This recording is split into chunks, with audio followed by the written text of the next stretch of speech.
All right, good evening, everybody. Welcome to our second class session on Ender's Game. Um, I've been really enjoying doing these classes and preparing for these classes. I have been delighted to find, I usually find when I teach books that I always see them in a whole new way when I'm both when I'm actually doing class and when I'm preparing for class, and it's always a really fun experience. But it doesn't always work out the same way. That is, I don't always find that every book that I teach, really sort of stands up to scrutiny in the same way. But I have found this book to be really a revelation to me. I enjoyed it a lot before. I really liked it when I had read it previously, and I'd read it several times previously. But I've really gained a new respect for this book over the last couple of weeks. I'm looking forward to tonight and then to carrying on for the next few weeks. Before we get started tonight, and I have a sort of ridiculously ambitious plan for tonight's class, especially those of you who have experience with my Mythgard classes. I'm not even going to tell you how many slides I have tonight because you'd just laugh straight at me. But anyway, but before we get into it, I do want to just mention, for those of you who are voters in the Mythgard Academy, that is everyone who contributed so generously to our fundraising campaign in the fall or has contributed since then, we're getting ready to fire up our next round of voting to decide what book we're going to do after Ender's Game. And in fact, we're going to be electing the next two books, because I don't want to have to. We don't have to turn around so quickly. We want to be able to plan a little bit further in advance. So we're going to do the next two books, and we'll see. We'll see what those are. I'm going to be very interested, as always, to see what people come up with. But the nominating process has begun. So if you're on the Council of the Wise who are nominating books, I encourage you to make sure you be a part of that discussion. And if you are a voter, get ready, because the vote will be coming pretty soon. So anyway, that will be fun to see, and I'll keep you guys posted on how that's coming. All right. Carissa's asking me if there are more than 10 slides. Ha ha, Carissa. Yes, there are indeed. We'll see. We'll see how I do. Ready? Ready? Let's go. Okay. I wanted to start tonight with the Giant's Drink. That's where we ended last time and where I said I wanted to begin this time, and that's exactly what we're going to do. So keep in mind, well, let's just look at it here. Okay. "I think I'll bite your head off," said the giant, as he always did. This time, instead of running away or standing there, Ender walked his figure up to the giant's face and kicked him in the chin. By the way, do you remember what shape Ender's character, his persona in the game is at this point? Anyone remember? Little quiz. Yes, Sean, very good. And Daniel, it's a mouse. And Gerald, all three of you got it right away. His figure is a mouse. Remember that. Okay. The giant stuck out his tongue, and Ender fell to the ground. "How about a guessing game?" asked the giant. So it didn't make any difference. The giant only played the guessing game. Stupid computer. Millions of possible scenarios in its memory, and the giant could only play one stupid game. The giant, as always, set two huge shot glasses as tall as Ender's knees on the table in front of him. As always, the two were filled with different liquids. The computer was good enough that the liquids had never repeated, not that he could remember. That this time, one had a thick, creamy-looking liquid, the other hissed and foamed. "One is poison, and one is not," said the giant. "Guess right, and I'll take you into fairyland." Guessing meant sticking his head into one of the glasses to drink. He never guessed right. Sometimes his head was dissolved. Sometimes he caught on fire. Sometimes he fell in and drowned. Sometimes he fell out, turned green, and rotted away. It was always ghastly, and the giant always laughed. Okay. What do we notice about this? Now, we can already see, we see relatively quickly, especially in the beginning of the chapter right after this, in the beginning of chapter 7, when Graff and that other voice are sort of talking over this incident, the significance that this appears to have to Graff, right? This is the problem to which there is no solution, right? And Graff seems quite pleased that Ender has come up with a way to solve this problem, which was not supposed to have any resolution. But what do we notice here? What we see being described here, right? This is a rigid system. It's the thing that Ender is really focused on. That the computer seems to be completely inflexible at this part of the game. He keeps trying to find a way. His going up and kicking the giant in the chin is his way to try to change things up, right? He's not trying to solve the giant's riddle. He's trying to circumvent it. Like, let's try to get the giant to do something different. But he won't. He can't. He doesn't. There's no way out of this system. And it seems pretty clear. I don't think we're explicitly told, but it's at least heavily implied, that there is no right choice. Both of the drinks will kill you. So here he is. It's a scenario that always goes the same way. There are variations, right? It doesn't always look exactly the same. The liquids are different, but still, at the end, the result is the same. And there's no way out of it. You can't abide by the rules and win. Now, we're told later on that the mind game, as it's called, this fantasy game, in the computer is designed to teach him things, right? The computer is trying to show him stuff. So, what's it trying to show him? What's the message here? What does he take from this? Kobayashi Maru for children, says Ed. Yes. Several of you have made reference to that. Yeah, exactly. Pretty much. But watch. And again, as we look at this, what I want you to be thinking is, what is the computer teaching him here? Okay? You can go ahead and type your answer to that question as we look through this passage. And instead of pushing his face into one of the liquids, he kicked one over, then the other, and dodged the giant's huge hands as the giant shouted, "Cheater! Cheater!" He jumped at the giant's face, clambered up his lip and nose, and began to dig in the giant's eye. The stuff came away like cottage cheese, and as the giant screamed, Ender's figure burrowed into the eye, climbed right in, burrowed in and in. The giant fell over backward. The view shifted as he fell, and when the giant came to rest on the ground, there were intricate, lacy trees all around. A bat flew up and landed on the dead giant's nose. Ender brought his figure up out of the giant's eye. "How did you get here?" the bat asked. "Nobody ever comes here." Ender could not answer, of course, so he reached down, took a handful of the giant's eye stuff, and offered it to the bat. The bat took it and flew off, shouting as it went, "Welcome to Fairyland!" He had made it. He ought to explore. He ought to climb down from the giant's face and see what he had finally achieved. Instead, he signed off, put his desk in his locker, stripped off his clothes, and pulled his blanket over him. He hadn't meant to kill the giant. This was supposed to be a game, not a choice between his own grisly death and an even worse murder. I'm a murderer even when I play. Peter would be proud of me. All right. What do you notice? What is the computer trying to teach him here? First of all, one thing that I would draw our attention to here is Ender believes that this is just a game, right? This was supposed to be a game, he says. Not a choice between his own grisly death and an even worse murder. No, actually, that's exactly what it was. It's not just a game. This is a series of choices that he is being confronted with. He's being taught. He's being trained. And he hasn't seemed to realize that, right? So that's one thing that we can see, is that Ender is still, in this way, naive, right? He hasn't figured out the fact that this thing, which appears to be a game, which he believes to be a game, is not in fact a game.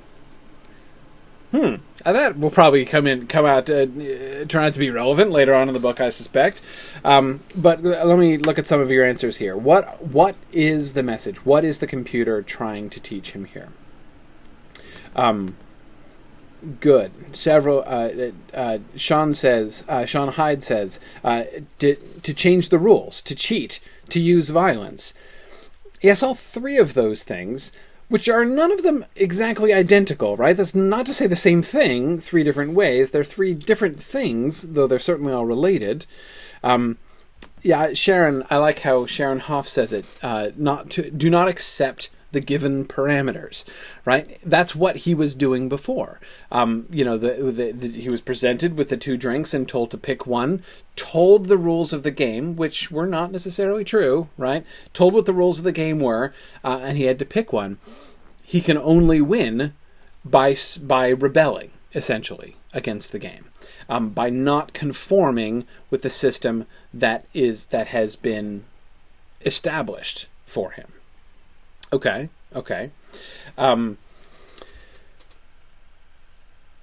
Yeah, and Sean, I as I was reading, I was trying not to be too infected by that, but Sean Hyde points out is the in the audiobook dramatization, the one that Orson Scott Card says he likes so much, the bat sounds exactly like the Count from Sesame Street. It's exactly that kind of fake Muppet Transylvanian voice.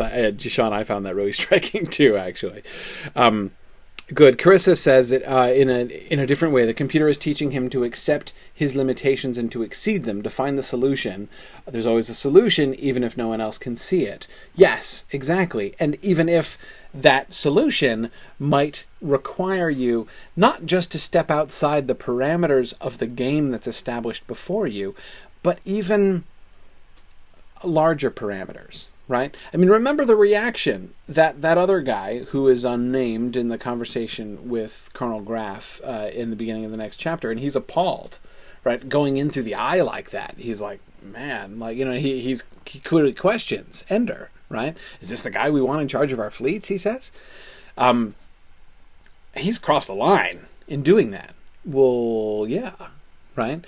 We see those two things seem to go hand in hand. Is he willing to cross that line? Remember, that's very similar to the situation that Inspector Graff, where did that come from?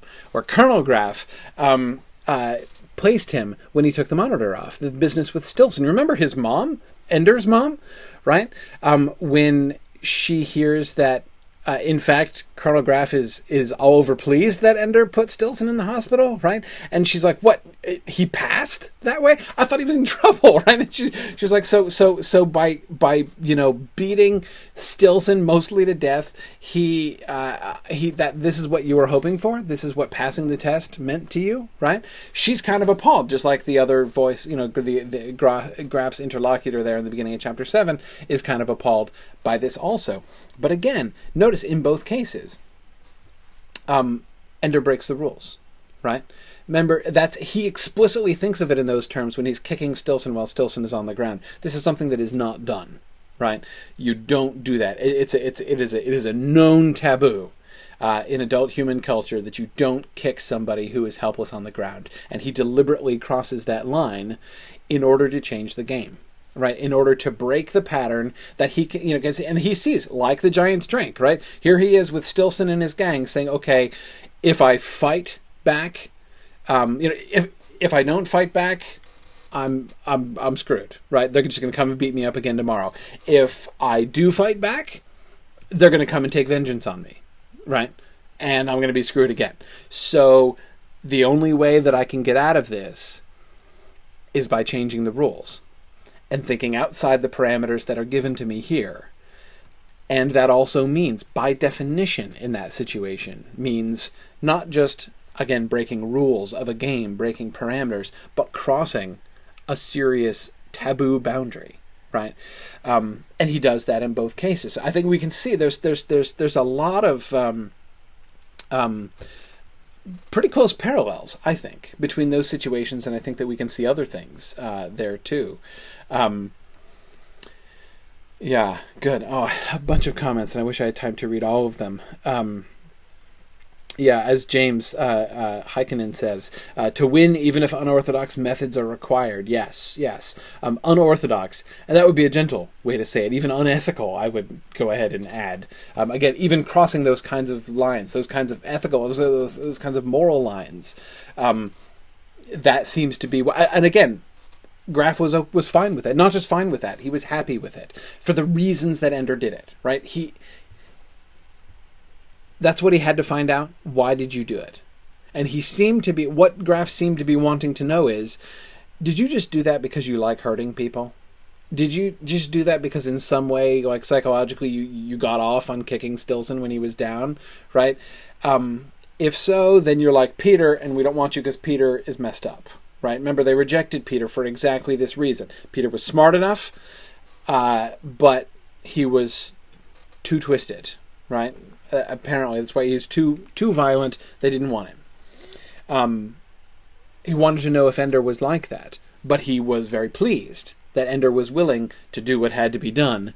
And in the last class, I talked about the parallel between the choice that Ender makes in the Stilson situation and the choice that humanity as a whole, or perhaps you could say the IF in particular, is making vis-a-vis the buggers, right? Let us do a preemptive retaliatory strike that is in retaliation for the strikes that came before, preemptive of all the strikes that might come after.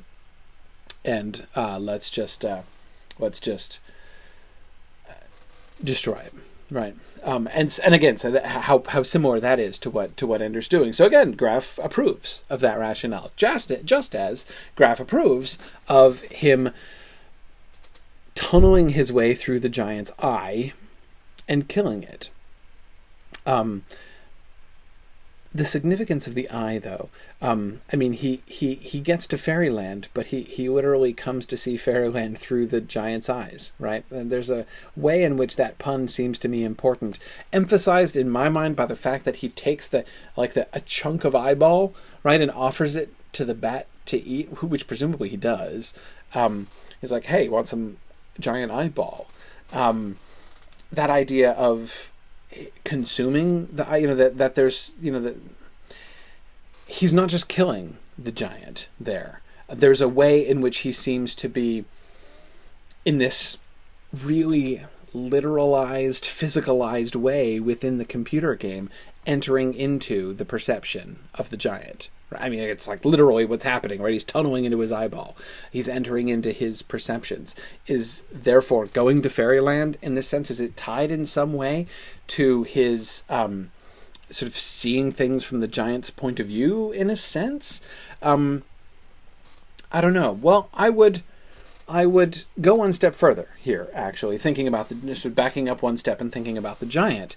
I'm tempted to, or rather, let me say that a different way. Seems to me there's a certain amount of evidence which would support associating the giant with Colonel Graff, with sort of the officers or teachers in general.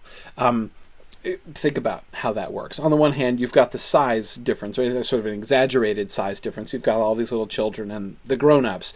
And so, the little mouse figure and the giant, it's an exaggerated version of the size difference between the children and the adults, but we can see sort of the germ of it there. Also, notice that also connects to the relationship that I was talking about last time between the individual and the collective, and humanity as a whole, right? You've got the one little small person and the whole sort of weight of the human race on the other side. But anyway, so the giant comes in and always does things his way, right? You can't change his game. And he's in charge of it, and he sets the options, and the challenges that the giant puts in front of you are loaded, right? Think about the two options that the kids face at battle school. Either they fail, they fail and either die or get iced, or they become tools, right? This is a situation where the individual student can't win and remain who he is, right? He's either going to be shaped and formed into the soldier they're trying to make of him, or he's going to fail to do that. And so it's like, either way, it doesn't matter which cup you drink from, right? When you're playing the giant's game, you're sort of stuck in that. So I think it's possible to say, and again, it seems to me, the thing that primarily suggests this is the rather conspicuous moment where this is presented, where we get him stuck at the giant's drink, where we see him coming back and back and back again and again to the giant's drink. And it's not just a question of, does he have a death wish? He does seem to have a death thing, as of course becomes much more explicitly clear at the end of the world, which we'll get to in a minute.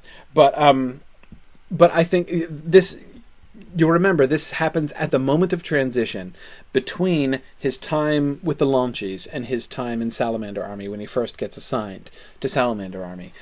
So during this time we're seeing him being manipulated, where the emphasis, you'll notice as we go through his time in battle school, the teachers kind of are more and more backstage. We see the effects of what they do. We will see down the road them manipulating the games against Ender more and more. We've heard Graff talking to Anderson about that at the beginning of I think it was chapter 8. Sort of setting up what's gonna happen down the road, but we haven't seen that happening very much yet. But in that early stage, we get more of those conversations because there are more chapters, and we see more explicitly the way in which Graff is going out of his way to isolate Ender, to set them against each other, and see if he can and see what Ender will do when confronted with this situation. The sort of one of the primary issues, not themes exactly, but one of the primary issues that we get is sorry, a strange hissing sound. I don't know where that's coming from. But anyway, we get this primary emphasis that the main issue in those chapters is the active manipulation of the system of Ender's world, so that they're putting him deliberately into these very difficult positions. Anyway, cases, at least I now know that wasn't a gas leak in my house.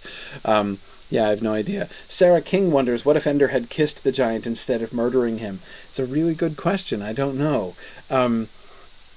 It of course, does not seem to me at all obvious that tunneling through his eyeball was the only way out of that situation.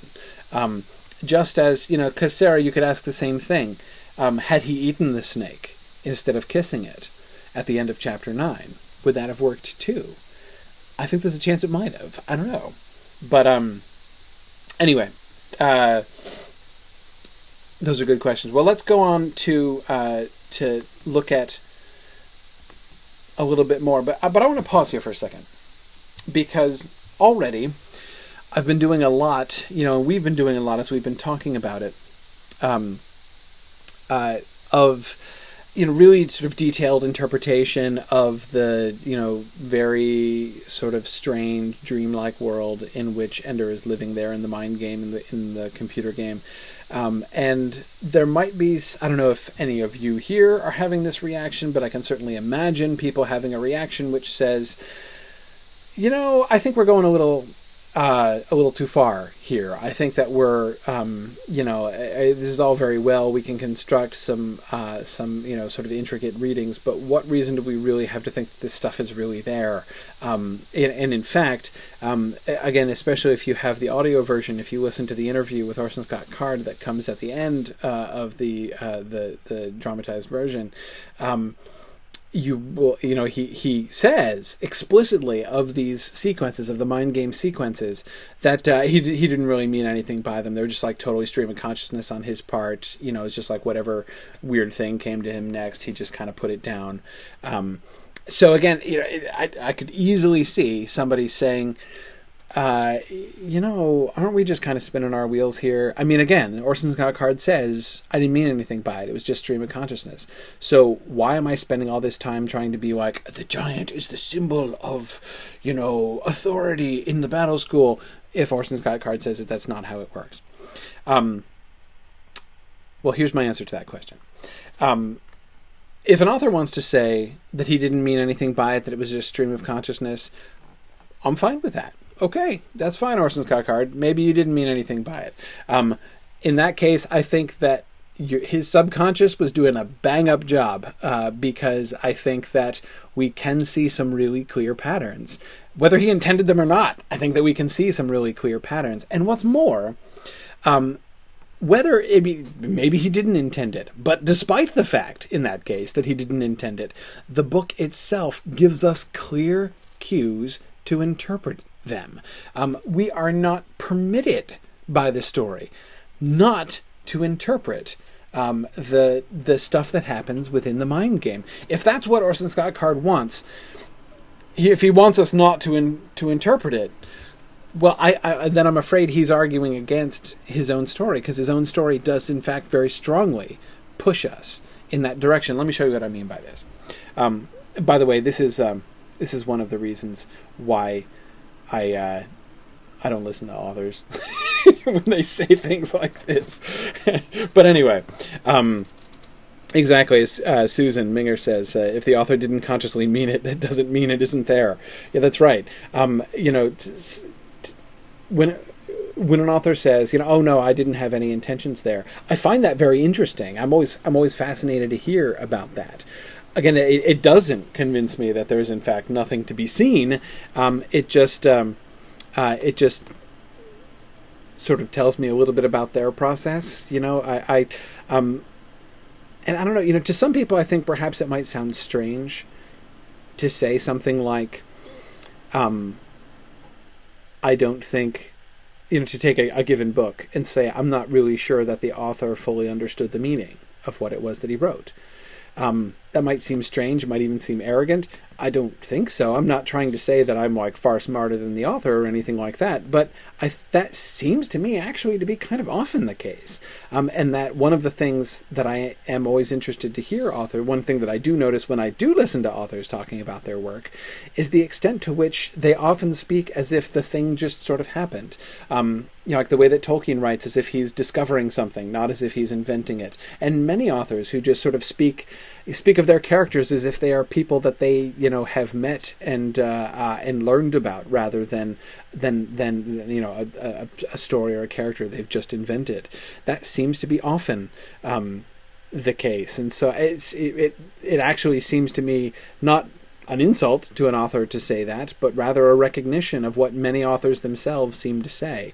And there's a way in which I've become, I used to be very resistant when people would say, like, the author's intention isn't really what's important, mostly because the majority of the time that people used to say to me, the author's intention isn't really important, what they meant is the book really has no objective meaning at all. There's really nothing, it's all purely subjective. Like, you can kind of project onto it anything that you want to for your own subjective meaning, and I'll do mine, and we can talk about it, I guess, if you want, but there's really nothing there. Nothing capital T there in the book. And that I always found deeply unsatisfying. Even though clearly there are large subjective elements, but nevertheless, that never seemed right to me. But I think, as I've sort of come to look at this more, to be thinking more about these things, I've come to agree that the author's intention is very far from the most important thing. In fact, have you ever had the experience of reading a book that you found really interesting, and then you listen to the author talk about it, and with the kind of things they actually were thinking and were intending, and you're like, dude, have you even read your own book? Like, it's not just that you didn't understand, you seem to not really see some of these other things that were going on, but like, what you're seeing is really, okay, whatever. Anyway, I think that it's, so anyway, I do think that the author's intention isn't the most important thing, but that doesn't mean, I've come around to feeling more and more almost the opposite of that other thing that I said. That is, it's the alternative to the author's intention matters most.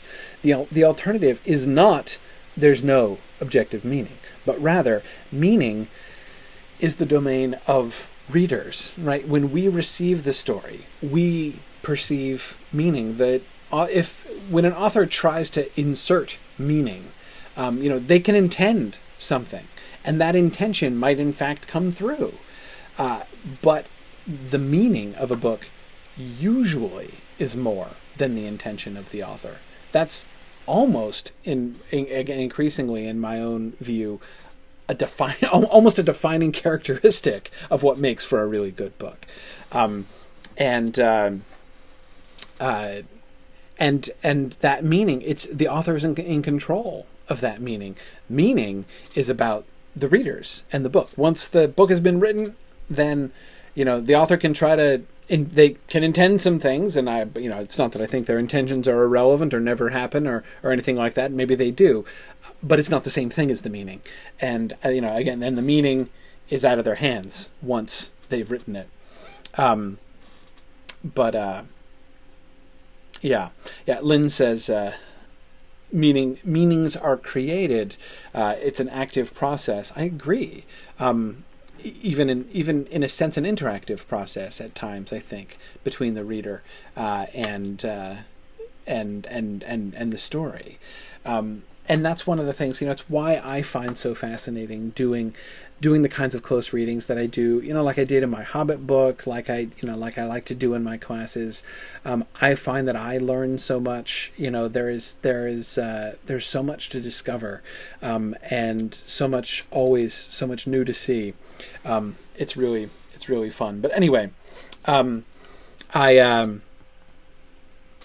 Daniel says, like the mind game, we create stories together. Exactly. See, Daniel, the mind game itself serves as a metaphor for this whole process, right? And so that puts intensive irony on Orson Scott Card saying, "Oh yeah, don't read anything into the mind game because man, I was just totally making stuff up as I went along there. You're probably going to think I'm crazy. You're probably going to want to psychoanalyze me," he said, when you read about that. Okay. Maybe so, but that's not my primary interest. Instead, I think that he's either, I don't know, I don't want to accuse him of lying. I do think that sometimes authors try to spin things in particular ways or try to deflect certain readings or interpretations or what they fear to be misinterpretations. So I don't always trust what authors say in that way. Even what they say about their intentions, I don't always necessarily believe. But in any case, if he did mean this and he really genuinely believes that he didn't intend anything by it and it's not to be interpreted, then I think I would encourage Orson Scott Card to read through this with us, because I think he'll discover a lot of stuff there that he didn't see before. But anyway, yeah, Sean, you're right. Sean Smith is chiding me and saying that he didn't think he was saying that Card was saying that didn't mean anything. No, you're right. I'm slightly exaggerating what he said there, but he did talk about it as being stream of, and he explicitly referred to the end of the world section as the one that was sort of really stream of consciousness on his part. Sean says that it was emphasizing that he didn't have a particular conscious plan for developing it. Right, exactly. Anyway, let me show you what I mean when I say that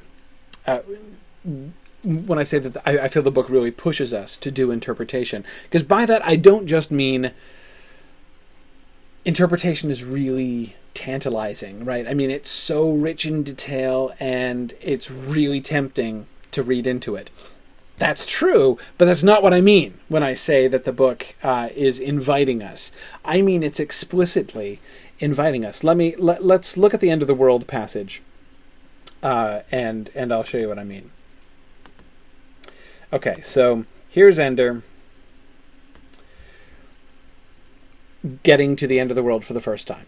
He stood on a small ledge, high on a cliff overlooking a terrain of bright and deep green forest, with dashes of autumn colour and patches here and there of cleared land, with ox-drawn ploughs and small villages, a castle on a rise in the distance, and clouds riding currents of air below him. Above him the sky was the ceiling of a vast cavern, with crystals dangling in bright stalactites. The door closed behind him. Ender studied the scene intently. With the beauty of it, he cared less for survival than usual. He cared little, at the moment, what the game of this place might be. He had found it, and seeing it was its own reward. And so, with no thought of consequences, he jumped from the ledge. Now he plummeted downward toward a roiling river and savage rocks, but a cloud came between him and the ground as he fell, and caught him and carried him away. It took him to the tower of the castle, and through the open window, bearing him in. There it left him, in a room with no apparent door in floor or ceiling, and windows looking out over a certainly fatal fall. A moment ago he had thrown himself from a ledge carelessly. This time he hesitated. The small rug before the fire unravelled itself into a long, slender serpent with wicked teeth. "I am your only escape," it said. "Death is your only escape." Okay. Now, First, as almost all of these passages are, these mind game passages, it's very rich in suggestive detail. There are a lot of tantalizing connections. What it makes me think of, and it might make you think in different ways, and sort of thinking about connections with the rest of the story. It seems, here he is standing up above, seeing the whole world spread beneath him, and then he flies. Now he is plummeting down, but he's caught by a cloud and carried off into a castle in the distance. And it seems I am tempted anyway to this sounds a little autobiographical on Ender's part.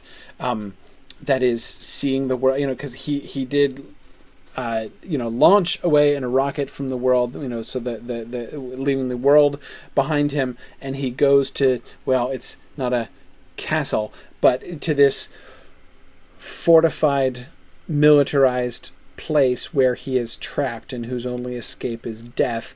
That's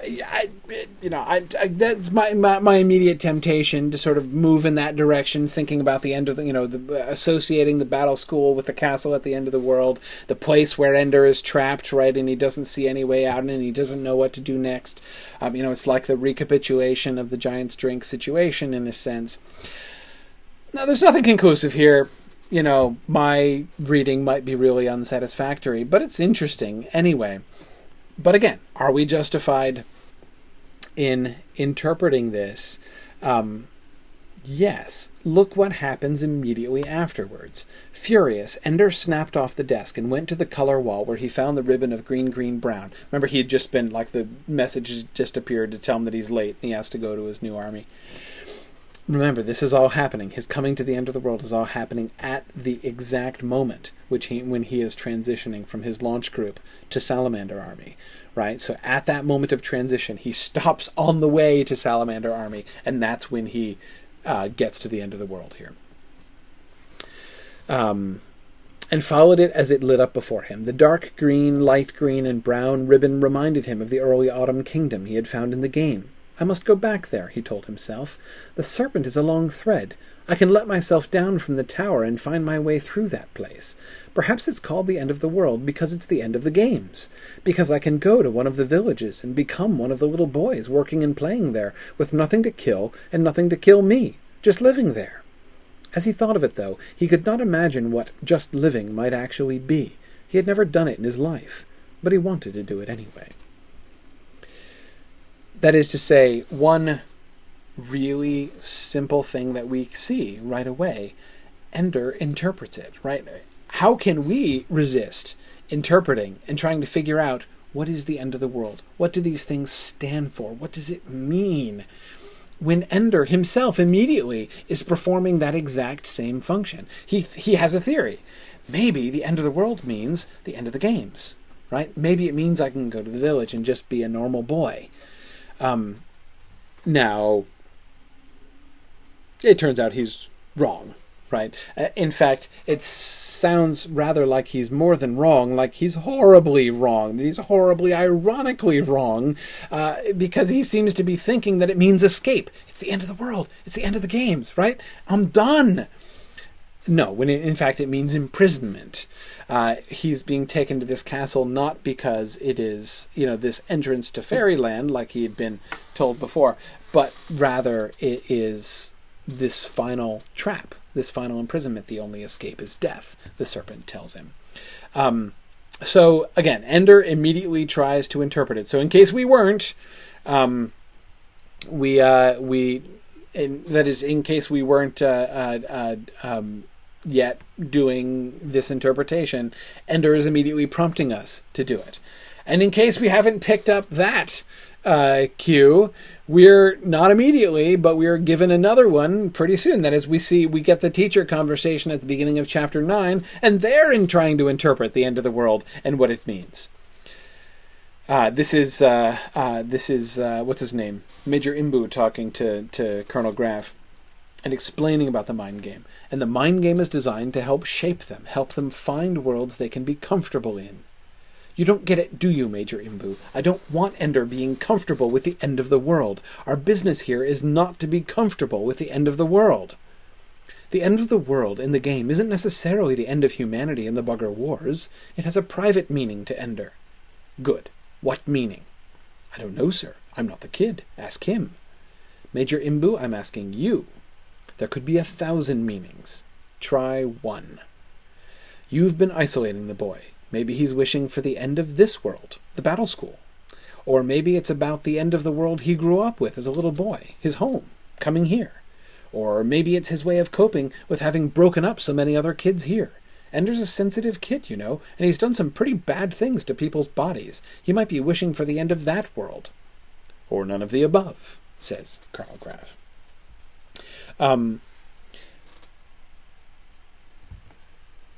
Yeah. So we see them scrabbling for interpretations, right? Trying to understand.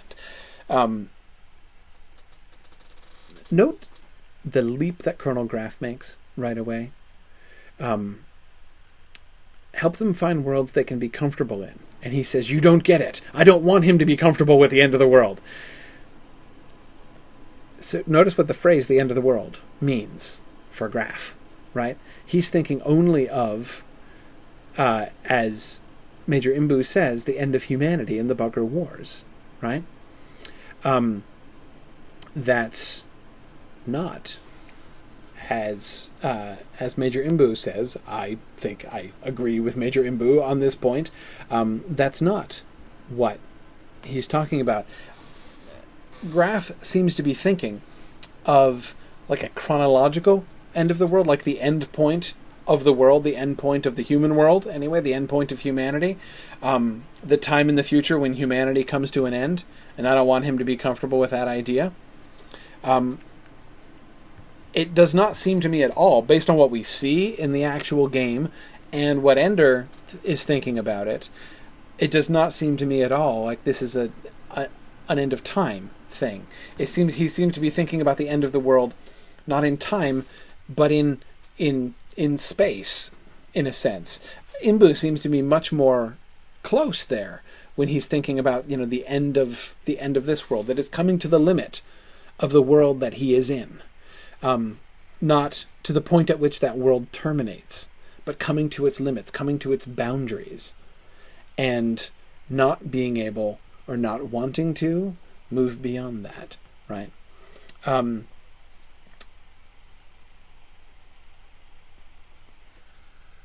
Graff, of course, will continue to pursue his quest to understand this scene and what's going on with this. This is, in fact, why he goes back to Earth and asks for Valentine's help to try to understand what this means to Ender. What is the private meaning that it has for Ender?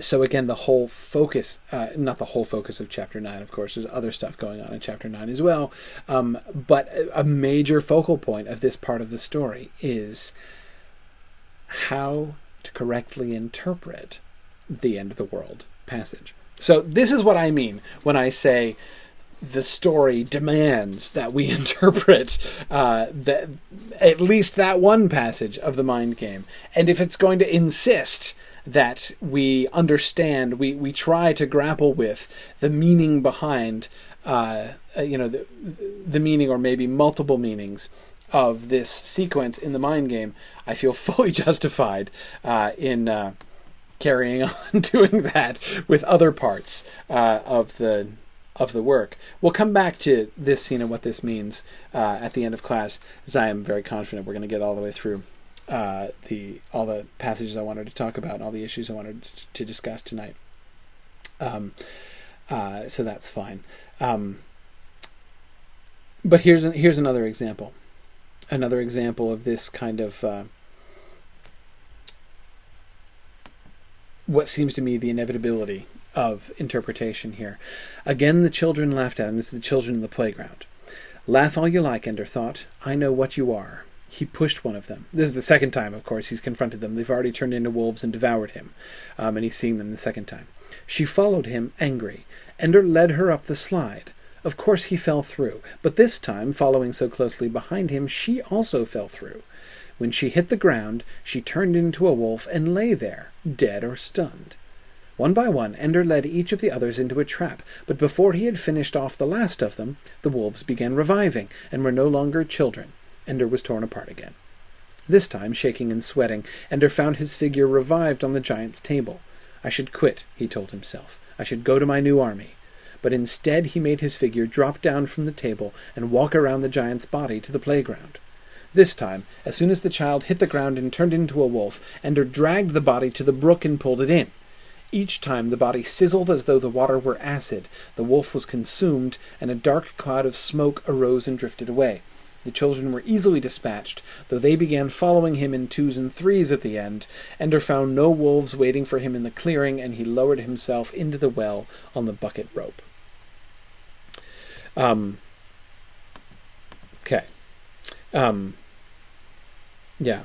Oh, and Tom, you're absolutely right. I don't want there to be any misunderstanding about this. Tom Hillman says, we could view a possible answer in his interpreting these passages, all of the above. The author doesn't have to necessarily mean any single one of these possibilities. Card may not know, just as Tolkien sometimes did not know what the answer was to questions his work raised.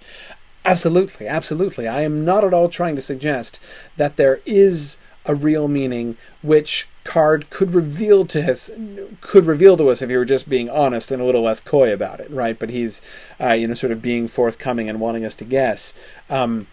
I don't think that at all.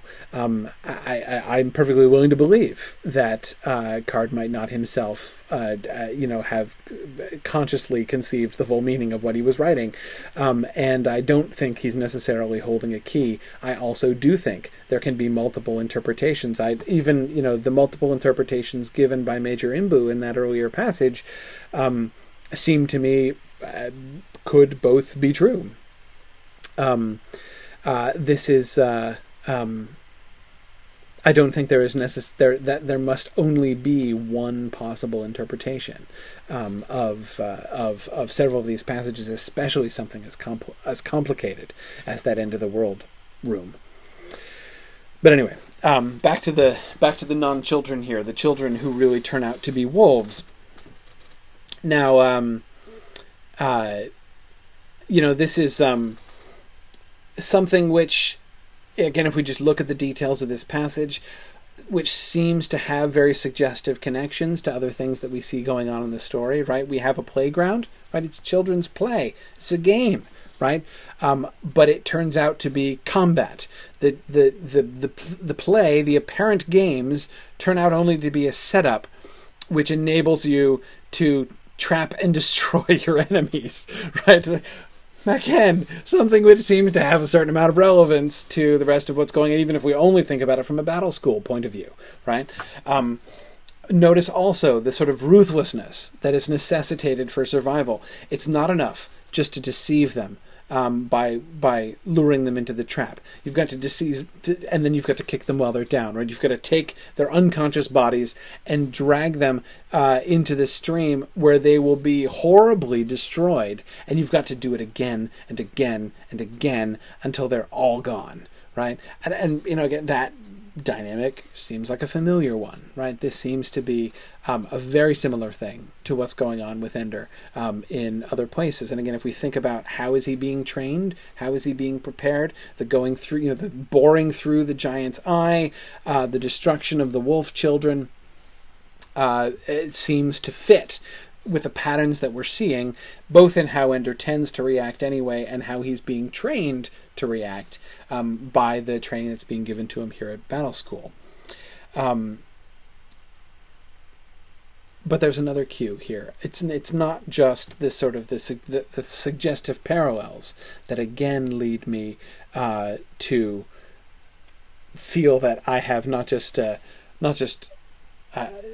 green light to interpret this, but almost a kind of a mandate to interpret this and to apply it to the rest of the story. Because once again, Ender does the same thing explicitly very soon after this in the story. This is when he is first arrived at Salamander Army. Ender despaired. He already had nothing going for him. Grossly undertrained, small, inexperienced, doomed to be resented for early advancement, and now by chance he had made exactly the wrong friend. That's Petra, of course. An outcast in Salamander Army, and she had just linked him with her in the minds of the rest of the army. A good day's work. For a moment, as Ender looked around at the laughing, jeering faces, he imagined their bodies covered with hair, their teeth pointed for tearing. Am I the only human being in this place? Are all the others animals, waiting only to devour? Then he remembered a lie. In every army, surely, there was at least one worth knowing. Yes. Okay, so again, we see him applying this, right? And it's not hard to make... It wouldn't have been hard for us to make this jump even if Ender hadn't made it explicitly himself, right? Justin, this is exactly what you were just suggesting a minute ago when we were looking at the wolf passage. It is like the other children at the battle school, to some extent, anyway. It's not exactly the same. But again, it's not hard to make that kind of connection, especially with the hostility that he's going to go on to meet, especially from Bonzo in Salamander Army here. But there's more than this. The scene with the children who turn out to be actually wolves is connected to more than this. It's not just about the hostility of the hostile kids who are his enemies, like Stilson's gang first, and then Bonzo and the other older boys who attack Ender and the other launchies at their practice, or any of those things. It's not just that. It's not just the hostility of his opponents, but rather, well, we get this other theme that keeps coming up about children who aren't really children. This is in the little prologue section with Colonel Graff at the beginning of chapter 7. Does it ever seem to you that these boys aren't children? I look at what they do, the way they talk, and they don't seem like little kids. They're the most brilliant children in the world, each in his own way. But shouldn't they still act like children? They aren't normal. They act like history. Napoleon and Wellington, Caesar and Brutus. We're trying to save the world, not heal the wounded heart. You're too compassionate, says Colonel Graff. They're not normal kids. They're weird. They're different. But they're not weird. They're not just freaks. They act like, he says, they act like history. Yeah. And of course, he's not the only one. That is, whoever that guy is, isn't the only one who thinks that way, right? Who looks at the kids that way. Hans says, Neil Ottenstein points out, they're making them not like children. Yeah, exactly. Notice even the way that they isolate them, that pressure on them. You don't cry at battle school, right? You don't talk about home. You never talk about home. You're a 6-year-old kid who's been taken away from your family, but you're never supposed to even acknowledge your family, right? Not only are you not supposed to miss your family, you're never supposed to even talk about it. Nobody speaks about their parents or their families in battle school, and these are 6-year-olds we're talking about it first. So yeah, no, absolutely, they are being made into non-children, as Hans Rose says. They're tools. They're being made into tools. Yeah.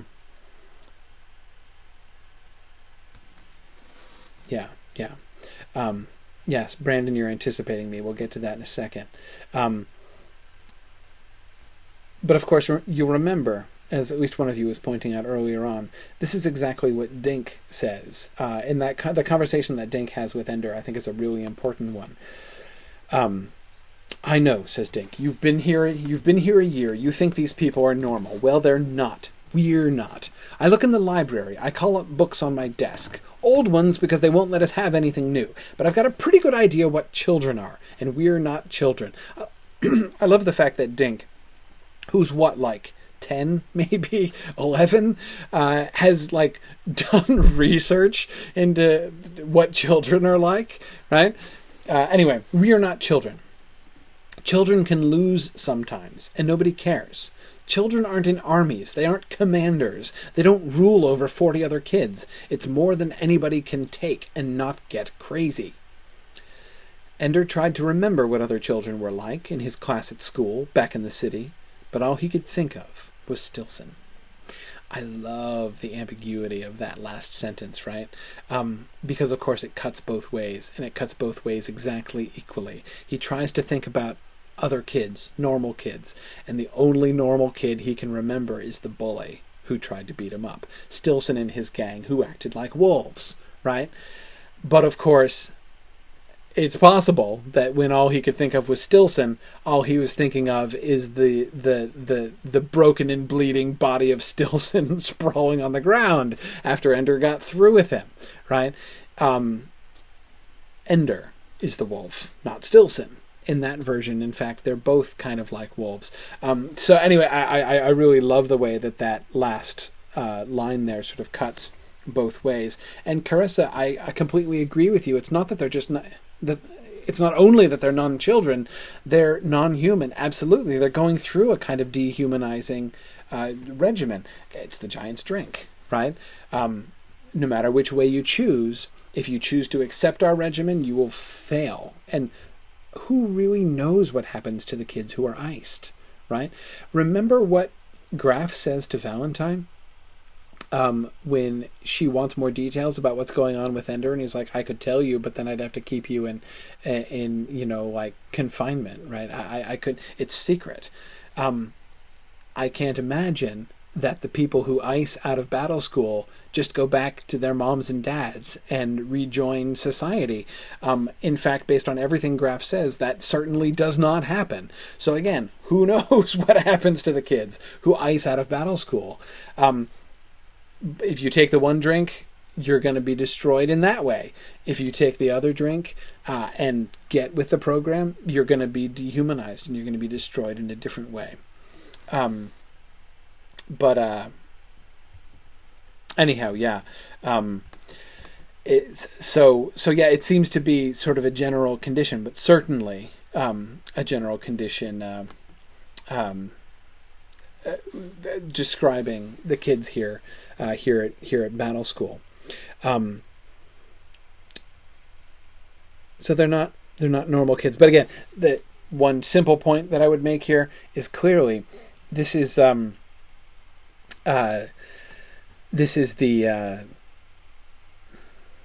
another piece of evidence. Again, when we're reading this stuff, we have that image in our minds, right? The mind game has given us that visual image of the children who turn into wolves and who attack Ender, and against which he has to be merciless and ruthless in order to survive, right? And it becomes really easy to see how that maps out onto what's going on in not just in the battle school as a whole, but in like those laughing, jeering faces in Salamander Army, but rather how it maps onto the story as a whole, how that moment in the mind game really seems to bring to the surface a nagging issue, which is not a simple issue. Again, like, who's a wolf and who's not a wolf? Ender's not the one turning into a wolf in that part of the mind game, and yet, is he a real kid? Why does he fall through the slide and the other ones don't fall through the slides unless they're following him, right? Megan, that's a wonderful point. Megan Vance says, they're becoming animals to save humanity. Ender seems to sense the irony. Yes, Ender is more self-aware about that, as we've said, than many other things. Let's see. The conversation with Dink draws our attention back to a larger theme. We're going to come away from the non-children as wolves idea. We'll come back to that in a little bit, but I want to segue for a second, since I've touched on this conversation with Dink, because I said I do think it draws our attention back to something that we were talking about last time. That is the idea of the individual being a tool for humanity, right? In the way that Colonel Graff is laying things out for Ender in his recruitment speeches. Really the two speeches that we were looking at last time, both the one that he makes in Ender's living room and the one that he makes right after they arrive at Battle School. and the teachers, Graff himself in particular, but the teachers of Battle School as a whole, seem to be sort of the representatives of the collective. They're the representatives of humanity. They're the ones who are making the decisions on behalf of humanity. And when we see pressure being put on Graff in those little vignettes at the beginning of each chapter, we can see the pressure of that he is kind of taking it upon himself to represent humanity, to form these kids into tools, to serve humanity. And he is the one who is going to make the decision about what is best for humanity, right? So we see ways in which Graff in particular, the teachers in general, are representatives of humanity, of this collective that is kind of set out against the individual, to which the individual, and to which the individual has to submit in order to become a tool for its best interest, their best interest. And again, Dink sees this. I can't believe, he says, I can't believe you haven't seen through all this crap yet, Ender. But I guess you're young. Those other armies, they aren't the enemy. It's the teachers. They're the enemy. They get us to fight each other, to hate each other. The game is everything. Win, win, win. It amounts to nothing. We kill ourselves, go crazy trying to beat each other, and all the time the old bastards are watching us, studying us, discovering our weak points, deciding whether we're good enough or not. Well, good enough for what? I was 6 years old when they brought me here. What the hell did I know? They decided I was right for the program, but nobody ever asked me if the program was right for me. So why don't you go home? Dink smiled crookedly. Because I can't give up the game. He tugged at the fabric of his flash suit, which lay on the bunk beside him. Because I love this.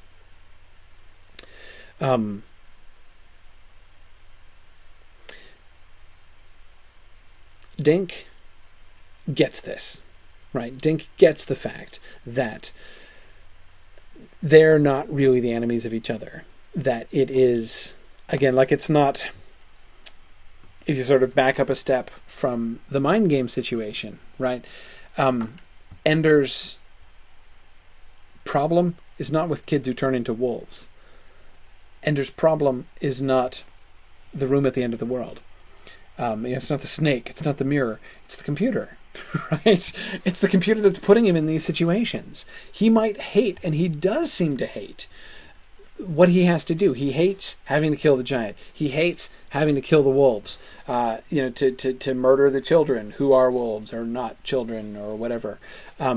He hates doing that, but he has to. Why does he have to? Well, because the computer program he's playing is making him do that. He's playing the game, though, right? Dink is the one who's saying, look, we're complicit in this. We're being complicit. You've got to see through all this crap, right? Don't buy into it. Don't be a part of the system. Don't be a part of the machine. Yes, good.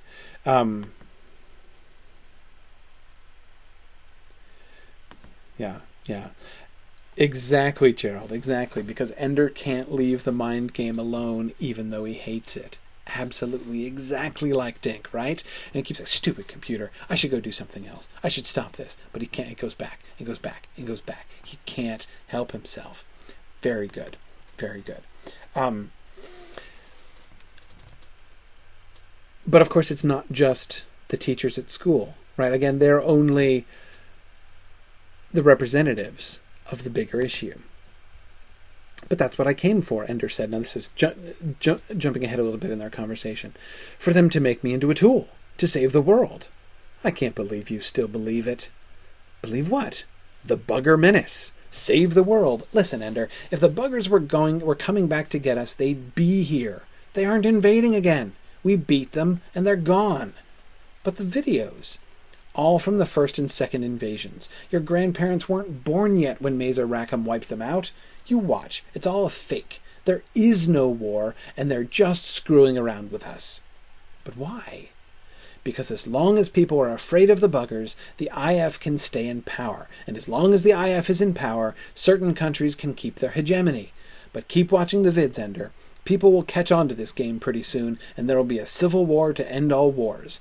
That's the menace, Ender, not the buggers. And in that war, when it comes, you and I won't be friends, because you're American, just like our dear teachers, and I am not. Dink, of course, sees past. Again, it's not just the teachers versus the students. The teachers are the spokespersons for humanity as a whole. You're a tool to save humanity, right? And Dink is questioning their representation of humanity as a whole. They are out for themselves. They are out to retain power at the expense of the rest of the human race. Right? They're not, in fact, interested primarily in saving humanity. And he frankly disbelieves in the idea of a third bugger war. Now, of course, it's going to turn out that Dink is not quite right about this. Yeah, exactly. Sean's what I was just going to say. Dink is half right. He is half right. They are, in fact, quite serious about a bugger war, because they're busily precipitating one, of course, as we will see.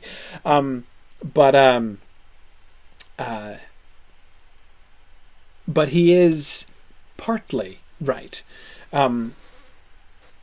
Yeah, interesting. Susan says the teachers are tools too. Yes, tools of the IF, right? He's suggesting. Yeah. Carissa asks, why does Dink get it when Graff misses it? The buggers aren't coming back.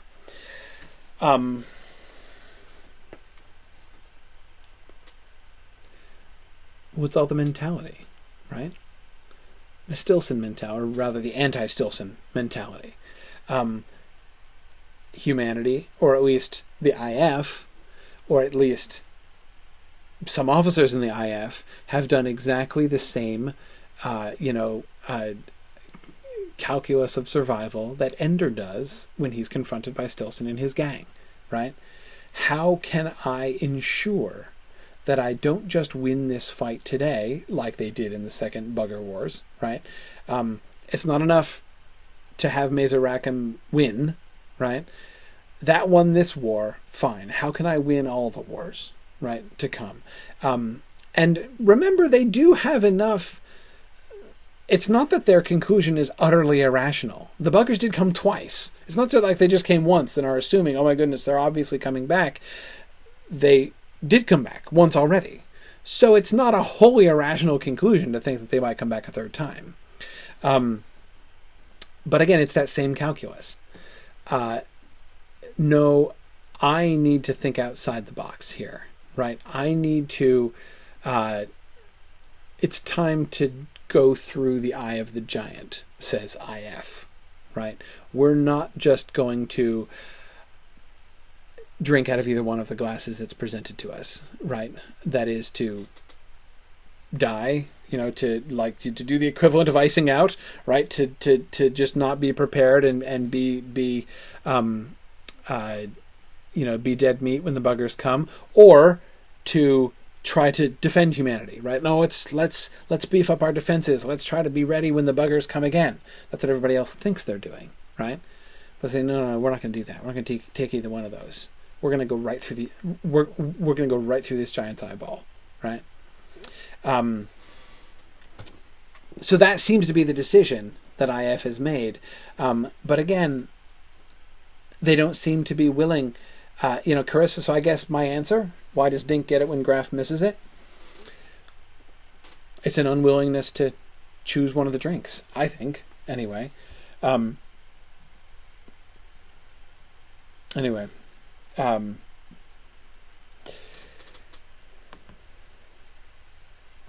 Kay Ben Abraham makes a great point. Maybe Graff too got to the end of the world, in this case the end of the Bugger Wars, and didn't know how to just live. He needed to keep the game going. He couldn't give the game up either. Kay, that works. It actually works pretty well. I like that parallel a lot. Again, what I would emphasize is it's not irrational. Again, I don't think that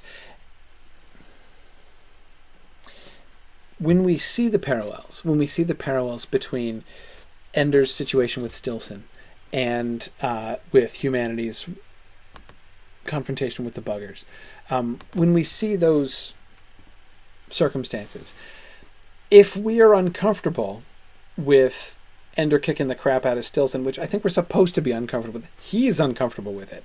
I mean, if that scene kind of leaves us with a bad taste in our mouths, it's easy to then move from that, even before we get to the end of the book, to move from that and be like, I'm a little uncomfortable, with what's going on in the Bugger Wars.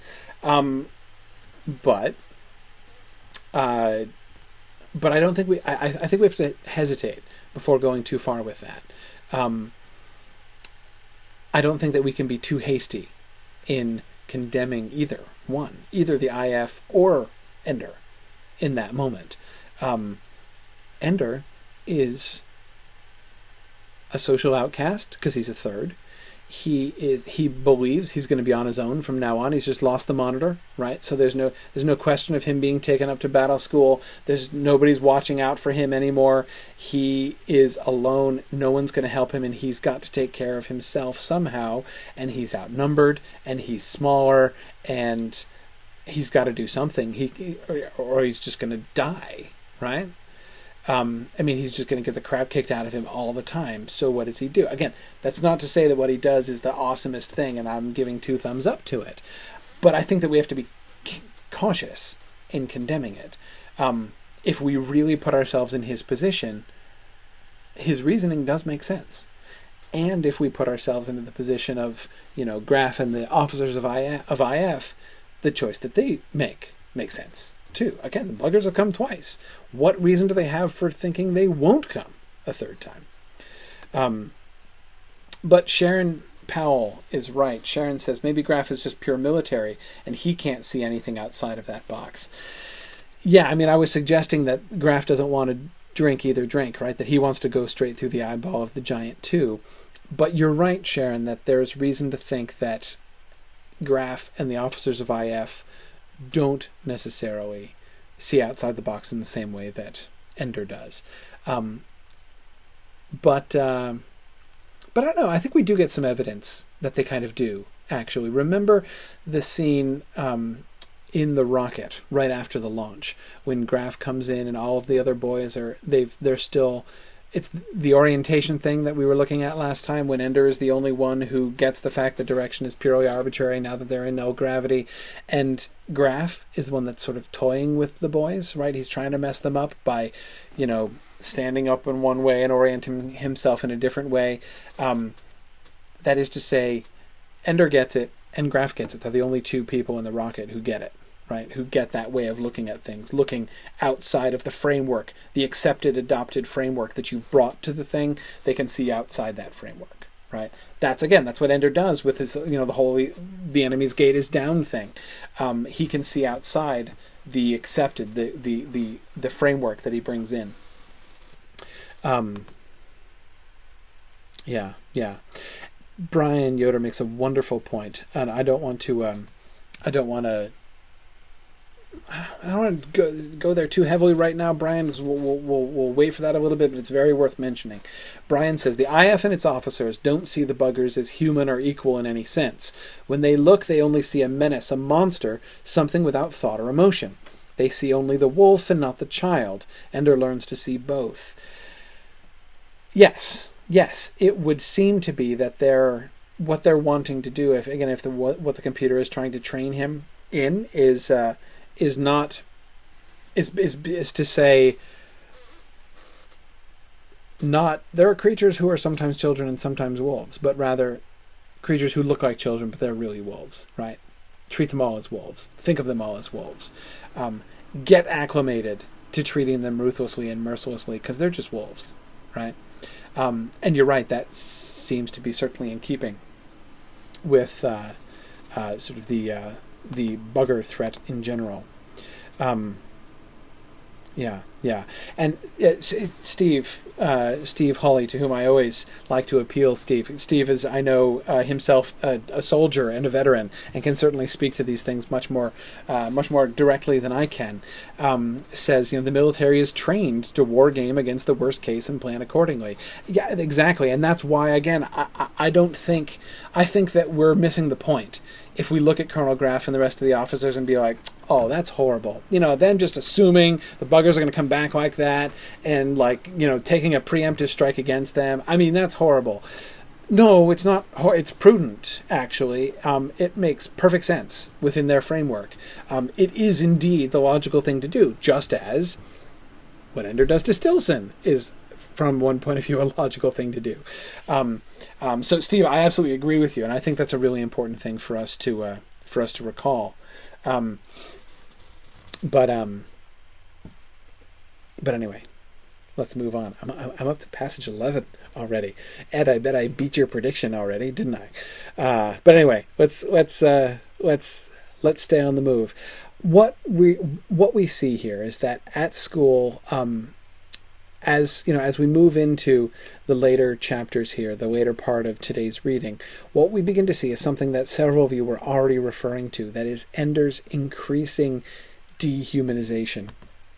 That's what I sort of see the story getting at here.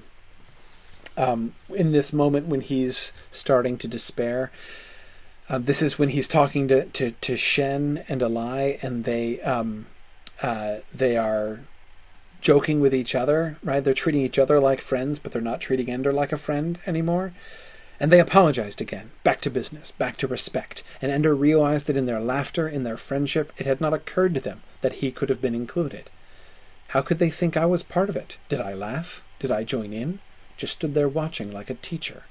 That's how they think of me, too. Teacher. Legendary soldier. Not one of them. Not someone that you embrace and whisper salam in his ear. That only lasted while Ender still seemed a victim, still seemed vulnerable. Now he was the master soldier, and he was completely, utterly alone. Feel sorry for yourself, Ender. He typed the words on his desk as he lay on his bunk. Poor Ender. Then he laughed at himself and cleared away the words. Not a boy or girl in the school who wouldn't be glad to trade places with me. Yeah. Notice how the dehumanization here goes two ways. That is, he has been dehumanized, but he has also adopted that role. And he notices this. Again, as I was saying last time, Ender is very self-aware, right? He's very self-conscious of these things. Did I laugh? Did I join in? He can't just be mad at them. Why are you treating me like this? Why don't you treat me like a friend? Instead, he says, yeah, why the heck didn't I act like their friend? Why am I not able to act like a child, like a boy? They're having a moment, right? They're acting like friends, even for a moment, almost acting like kids. But he just stands there watching like a teacher. Justin says this is how he's been isolated once again. Yeah. He's different. What has he become? Notice he doesn't use the word here, though he used it before in the conversation with Dink.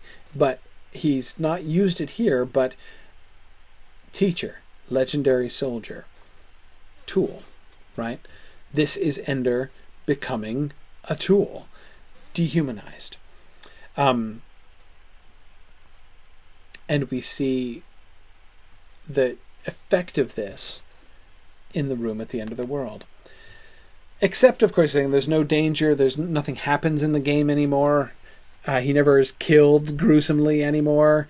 Except, of course, in the room in the castle at the end of the world. It was the one dangerous place left. And Ender, however often he vowed that he would not, always went back there, always killed the snake, always looked his brother in the face, and always, no matter what he did next, died. It was no different this time. He tried to use the knife on the table to pry through the mortar and pull out a stone from the wall. As soon as he breached the seal of the mortar, water began to gush in through the crack, and Ender watched his desk as his figure, now out of his control, struggled madly to stay alive to keep from drowning. The windows of his room were gone, the water rose, and his figure drowned. All the while, the face of Peter Wiggin in the mirror stayed and looked at him. I'm trapped here, Ender thought, trapped at the end of the world, with no way out. And he knew at last the sour taste that had come to him, despite all his successes in the battle school. It was despair. Despair. He is not set free at the end of the world. If the end of the world did, in his mind, represent something like the end of battle school, the end of hurting people, as, what's his name? Major, what's his name? Imram, I've already forgotten his name. Anyway, this is annoying me. Imbu. As Major Imbu was suggesting, it's it's turned out to be ironically reversed, right? It's not liberation. It is, as I said before, where he is trapped, or rather a representation, a sort of a rendering into this sort of visual and symbolic form within the mind game, the place where he is in his own mind, the way in which he is trapped. Everything he does ends in his own death. He can't go anywhere. He is stuck in this room where what he sees in the mirror is an image of Peter with blood trickling down his chin and the tail of the snake coming out of his mouth. Trapped at the end of the world. And he despairs. He loses hope. This gets worse after he gets the letter from Valentine, right? Ender deleted the letter, wiped it out of memory, and then punched up the fantasy game. He was not sure why he was so eager to play the game, to get to the end of the world, but wasted no time getting there. Only when he coasted on the clouds, skimming over the autumnal colors of the pastoral world, only then did he realize what he hated most about Val's letter. All that it said was about Peter, about how he was not at all like Peter. The words she had said so often as she held him comforted him as he trembled in fear and rage and loathing after Peter had tortured him. That was all that the letter had said. And that was what they had asked for. The bastards knew about that, and they knew about Peter in the mirror in the castle room. They knew about everything, and to them Val was just one more tool to use to control him, just one more trick to play. Dink was right. They were the enemy. They loved nothing and cared for nothing, and he was not going to do what they wanted. He was damn well not going to do anything for them. He had had only one memory that was safe, one good thing, and those bastards had plowed it into him with the rest of the manure, and so he was finished. He wasn't going to play. Except he's going straight to the end of the world in the game, right? Yeah. Exactly. Tom Hillman says, "Oh, but he is," right? Exactly. In fact, Tom, it's worse than that, right? It's worse than that. He is, like, at the moment that he says, "I'm not going to play anymore," he's playing, right? He's in the middle of the fantasy game. He's in the middle of the mind game. He decides here. He says he's deciding he's going to stop being a tool. He's going to break out of the system. In fact, it seems, by implication, that the choice that he's making is to break out of the system as he did with the giant, right? I'm not going to play the game. I'm not going to choose one of your two stupid glasses. I'm going to kick them both over and drill my way through your eye, right? He's not going to play anymore. Well, what does that mean? We'll look and see what that means. We'll come back to this. I want to get to one other place before we come back and look at the end of the world sequence. But he says that that's what he's going to do. That he's not going to play along. Except, of course, remember, just as him kicking the crap out of Stilson made Graff really quite pleased once he learned the reason that Ender did it, so too him kicking over the glasses and drilling his way through the giant's eye made Graff all over pleased. So again, as he is saying, I'm not going to play anymore, I'm not going to do what they want me to do anymore, I'm out, I'm done, in making the decision that he's making, he's doing what they want him to do. This is what they're pushing him towards in the end.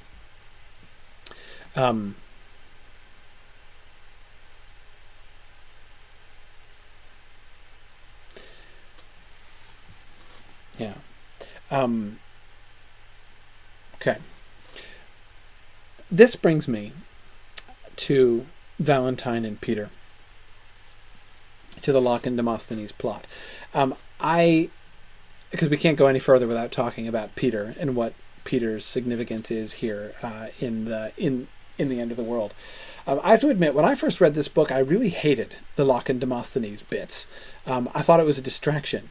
I was kind of annoyed because I was really enjoying Ender at Battle School, and I really quite liked the battle room, and I wanted to get back to. I could tell Ender was about to get command of his own army, and I was really eager to see what happened when Ender got command of his own army. So I was like, "Oh yeah, fine, enough with Peter and Valentine taking over the world through internet blogs, which Card anticipates really interestingly here, actually."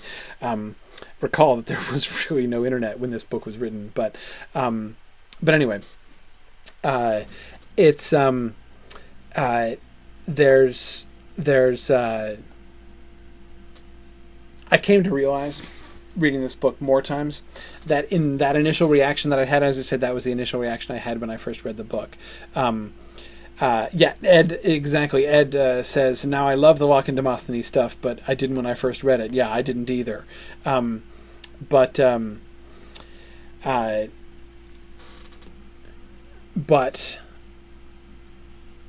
I realized that I was being a tool. That I, like Dink, was being seduced by the games, right? I didn't realize the games don't matter, right? It doesn't matter who wins in the battle room, right? And the more I was getting engaged in how's it going to do it the next time? What's going to happen? I can't wait. It's so exciting. I loved it, right? But then I had this sort of uncomfortable moment the second or third time that I read this book, and I'm like, wait a second. Crap. I'm Dinkmaker, right? I've fallen into the trap, right? I see through the problem, and yet I can't help myself, right? Anyway. Here's one thing that certainly struck me pretty forcefully this last time, especially having been thinking about the wolf children as we've been thinking about them. Then we get to Peter and Valentine, and what do we see? Brandon, you were anticipating this. A couple people were anticipating this. What disturbed Valentine most of all was that Peter did not seem at all worried. Peter, why? This is when he's first bringing up the fact that they're probably on the cusp of civil war. Peter, why do I get the idea that you are thinking of this as a golden opportunity for Peter Wiggin? For both of us, Val. Peter, you're 12 years old. I'm 10. They have a word for people our age. They call us children, and they treat us like mice. But we don't think like other children, do we, Val? We don't talk like other children, and above all, we don't write like other children.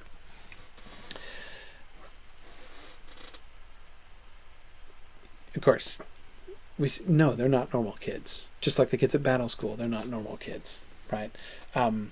They treat us like mice, just like Ender's figure in the mind game, right? Just like the figure of Ender that bores through the eye of the giant back at the end of chapter 6. But of course, you'll notice. Yeah, good. Exactly. Sean Hyde, Sean Smith, and Neil Ottenstein were all making that connection at exactly the same time. Exactly. Notice what's happening here, though? Now the shoe's on the other foot, right? We have these non-children, right, the kids at Battle School, who are being used as tools by humanity, or by humanity as represented in the person of Colonel Graff and their other teachers, right? Here we have the non-children who are going to use the whole rest of the world as their tool, right? We've got, if it's the individual versus humanity, we have humanity wants to use you, Ender, right? You must become a tool to serve humanity. Peter Wiggin is the individual who's going to make all of humanity into his tool in order to accomplish his ends. That's kind of interesting, isn't it? Look at Peter's plan. But Peter didn't know that he had already won, that is, in convincing Valentine to help him.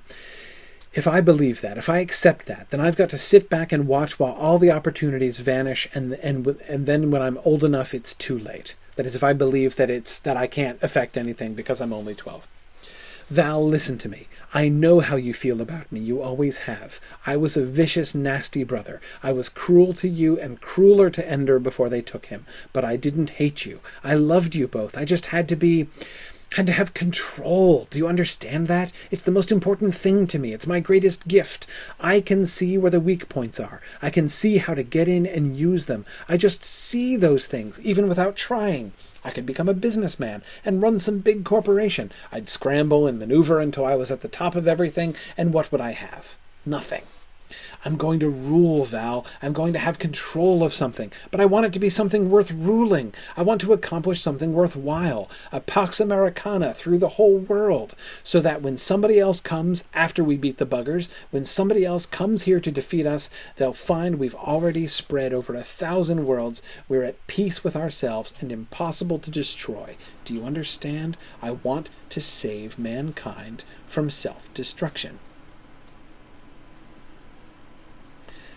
He's not offering himself as a tool to save mankind, like Ender's supposed to, right? No, he's going to be wielding the tool. Again, the whole of humanity is going to be his tool. He's the one in control. He's the one wielding the tool for their own good, right? Yeah, I'll save humanity. Ender can save it in one way. I'm going to save humanity in another way, right? Peter Wiggin has an alternate plan. He's going to make humanity into his tool for its own good. He's got a benevolent plan. He wants to be something worth ruling. Notice the argument that he's making. I'm not just being selfish. It's not just about me. Yeah, I want to be in control, right? I want to have absolute power over things. What's so wrong with that? After all, what I want is good. I mean, if I could just be unscrupulous. If I just wanted my own personal power, if I just wanted to aggrandize myself, I could do that. I'd go into business. I'd get rich, right? Have as much power and wealth as I want. As Hans Rose points out, Peter wants to prevent the civil wars that Dink saw. Yeah, exactly. Exactly. Peter Wiggin, what a guy, right? I mean, he's a real humanitarian. He's got the best interests of humankind at heart, right? Now, obviously, I'm asking that in a deliberately provocative way. But this passage, this whole section is really interesting because remember, when Ender was a mouse confronting a giant, he killed it, right? He drills in through its eye and then afterwards says, Peter would be pleased, right? Even when I play, I'm a killer, just like Peter. In a sense, he is being like Peter, but in a couple different ways. And there are two different things that I want to kind of tease out here. It's easy when we look at Peter Wiggin to focus on, in fact, before this last reading, I'd never focused on anything other than Peter's obvious monstrosity. He is cruel. He is horrible. When Graff asks, do you think he's the worst person in the entire world? And Valentine's like, how can I say whether he's the worst person? But he's the worst person I know, right? Anyway, he's awful. Really awful.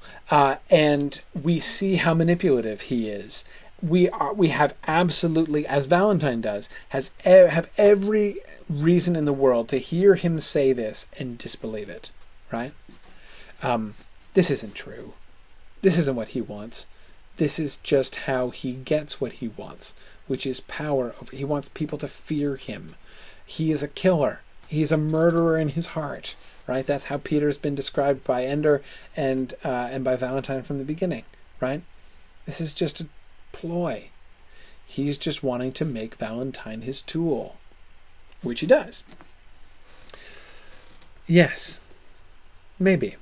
Let's see what happens with Peter, actually, when we get to the end. But so we have sort of the jury's still out. We haven't yet seen what comes of it fully yet by this point in the story. But the thing that I wanted to sort of tease out, as I said, let's not. And I'm not saying that we overlook Peter's monstrosity, because that's obviously an enormously prominent part of his character. However, he is also parallel to Ender.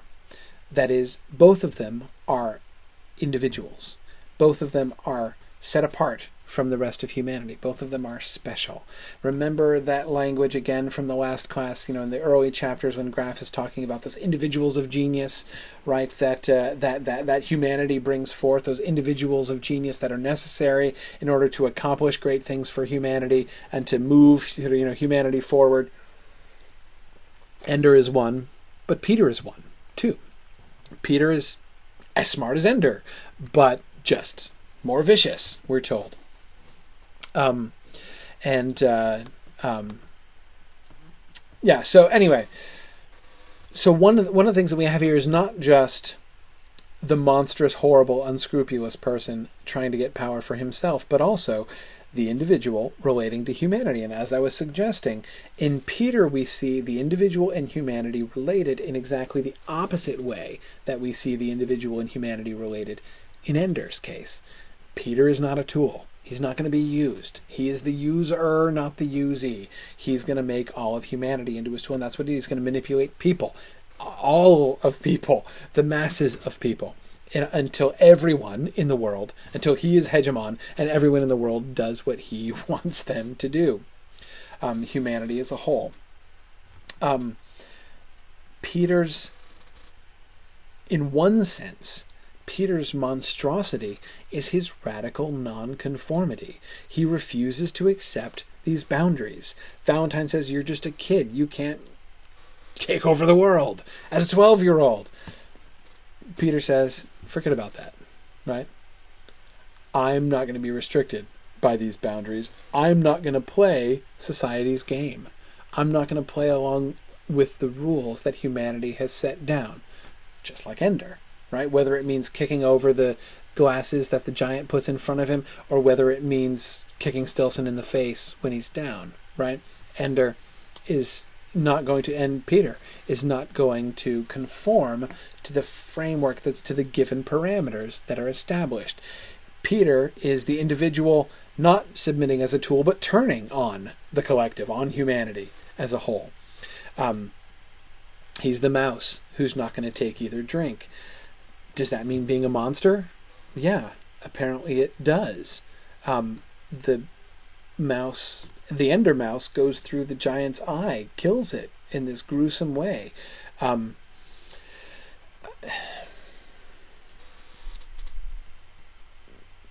Peter is the individual who's turned the tables.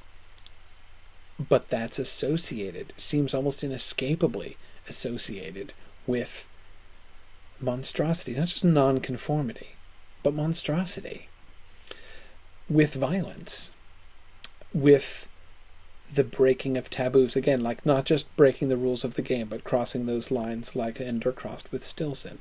Peter does the same thing, but he does it much, much more. So, back to the end of the world. And I'm glad several people, by the way, have been pointing out, Peter, of course, is, whether or not he's telling the truth about this is what he wants, whether he's being perfectly honest about his desires, he's perfectly right. That preventing the wars would be a good thing for humanity, but of course also a good thing for him.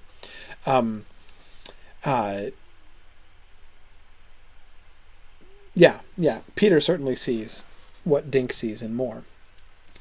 Anyway, back to the end of the world. This is the last time Ender goes back there. This is right after the passage we were looking at just a few minutes ago when he says, in the game, I'm not going to play the game anymore, right? The snake began to unweave itself from the rug again. Only this time, Ender did not hesitate. He stepped on the head... Oh, sorry, this is not that last time. This is earlier on. My apologies. The first time he gets there. I wanted to contrast the two. Coming again. So this is when he first arrives. The second time. Okay. This is the second time he arrives. Remember the first time he just gets there and the snake says, I'm the only escape, I'm death. And then the message comes up that he has to get to Salamander Army because he's late. So he stops and never does anything. This is the second time he gets there when he actually, so it's the second time he gets there, but it's the first time he ever attempts to get past this room. Okay. now I'm square with what on earth I'm talking about. The snake began to unweave itself from the rug again, only this time Ender did not hesitate. He stepped on the head of the snake and crushed it under his foot. It writhed and twisted under him, and in response he twisted and ground it deeper into the stone floor. Finally it was still. Ender picked it up and shook it, until it unwove itself, and the pattern in the rug was gone. Then, still dragging the snake behind him, he began to look for a way out. Instead he found a mirror, and in the mirror he saw a face that he easily recognized. It was Peter, with blood dripping down his chin and a snake's tail protruding from a corner of his mouth. Ender shouted and thrust his desk from him. The few boys in the barracks were alarmed at the noise, but he apologized and told them it was nothing. They went away. He looked again into his desk. His figure was still there, staring into the mirror. He tried to pick up some of the furniture to break the mirror, but it could not be moved. The mirror would not come off the wall either. Finally, Ender threw the snake at it. The mirror shattered, leaving a hole in the wall behind it. Out of the hole came dozens of tiny snakes, which quickly bit Ender's figure again and again. Tearing the snakes frantically from itself, the figure collapsed and died in a writhing heap of small serpents. Remember, when he first met the snake said, "I am the only escape. I am death." Right? So what does he do? He kills it. Oh, Sean, I love that. That's wonderful, Sean. Sean Smith has a wonderful theory. The snake says death is the only way out. And then the message shows up to say that Ender is late. Sean says, as in the late Ender Wiggin. I love that. That's I don't know if that play is intended, but I think it's hilarious. If it's not intended, I would wish it were. Anyway, so the snake is associated with death, and he kills the snake. Peter is eating the snake in the mirror, right? So he looks in the mirror and he sees Peter. And he sees Peter in the middle of what looks like a horrific act. Peter having swallowed a snake. Peter with blood dripping down his chin. And so what does Ender do? He takes the snake and he throws it away from himself at Peter, seeming to distance himself. I'm not going to do what Peter did. I'm not going to take it. I'm not going to eat this snake. I'm not going to become that image in the mirror. I'm going to throw that away from myself, right? So he wants to distance himself from Peter. But he just killed the snake. It's a dead snake that he's throwing at Peter. His first reaction is to kill it, the snake. And that leads to his being killed by snakes. Ed is teasing me for making 17 slides. I'm not even done yet, man. I'm going to make it. Now that I've gotten through 17, I'll tell you, I have 21 slides tonight. And you would have laughed me to scorn had I told you that at the beginning of class. Sharon Hoff asks, are we to make a connection between the serpent and Satan? It's hard, Sharon, because on the one hand, the connection seems almost inescapable. I mean, the grinding its head under his heel thing, that's like explicitly a Genesis 3 reference. I shall put enmity between between thy seed and his seed, and you shall bruise his head and he shall bruise your heel. The stomping on the head of the snake thing makes the serpent sound like Satan and makes Ender seem like a Messiah, which also kind of works. So Sharon, on the one hand, I find that connection. Tom Hillman also point. We get sort of the link between knowledge and death. Also, yes. On the one hand, that seems to me. I can't not think of that. But on the other hand, I don't know where to go with it exactly. And I'm a little hesitant. And the reason I'm hesitant is that maybe I'm wrong, but I don't see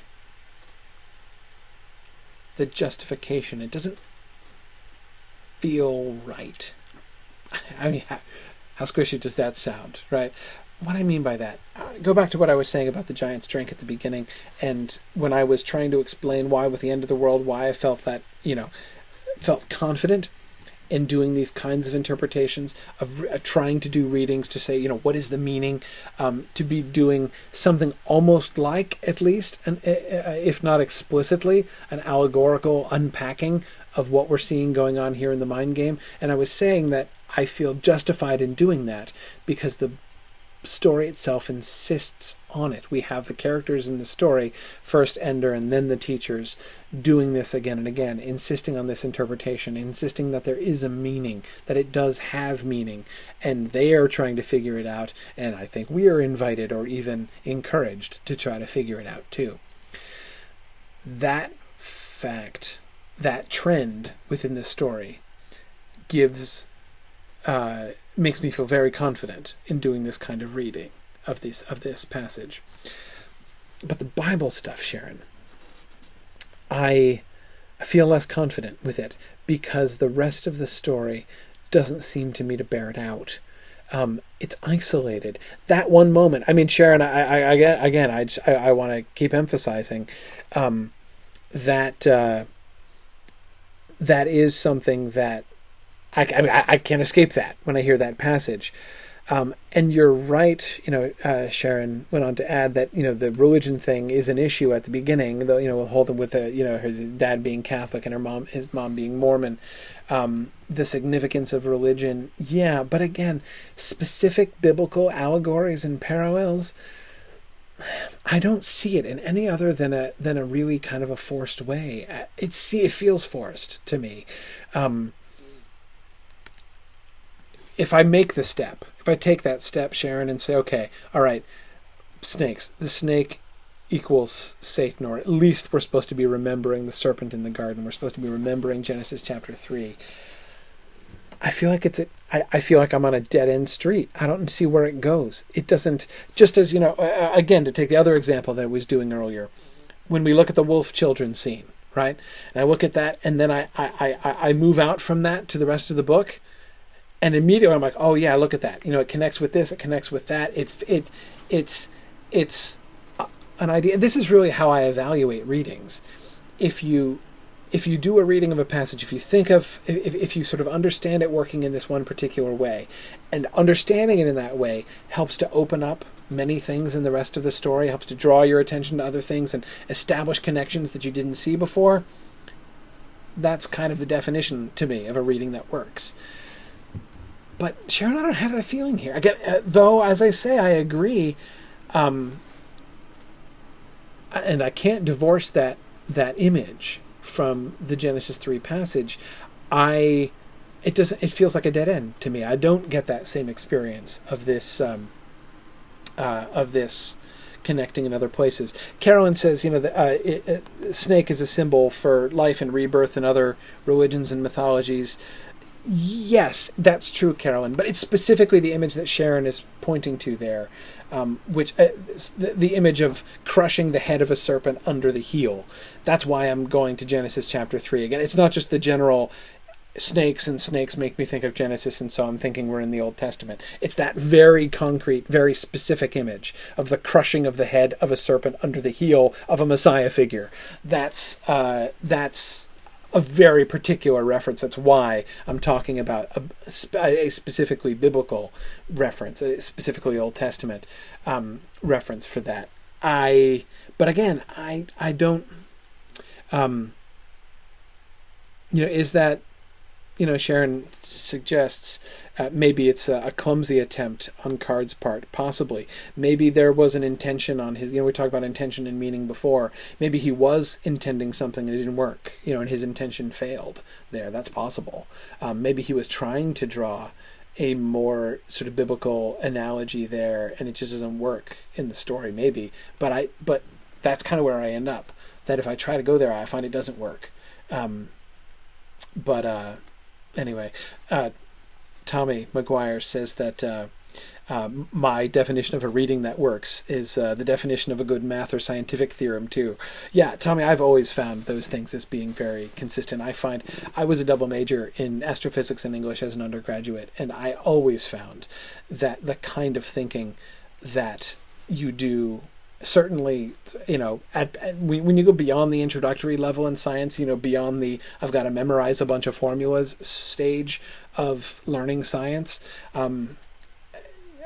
the kind of analysis, the kind of thought, the kind of creativity required in scientific analysis of data and in the forming of hypotheses and the fitting of hypothesis to data is very like the kind, once you get past the often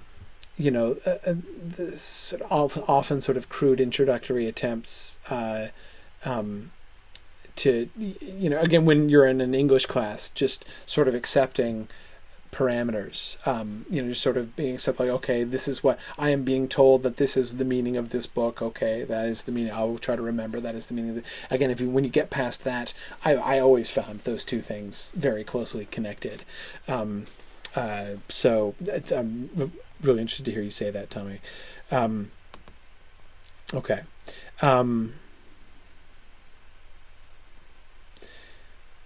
Okay, let's see. Tommy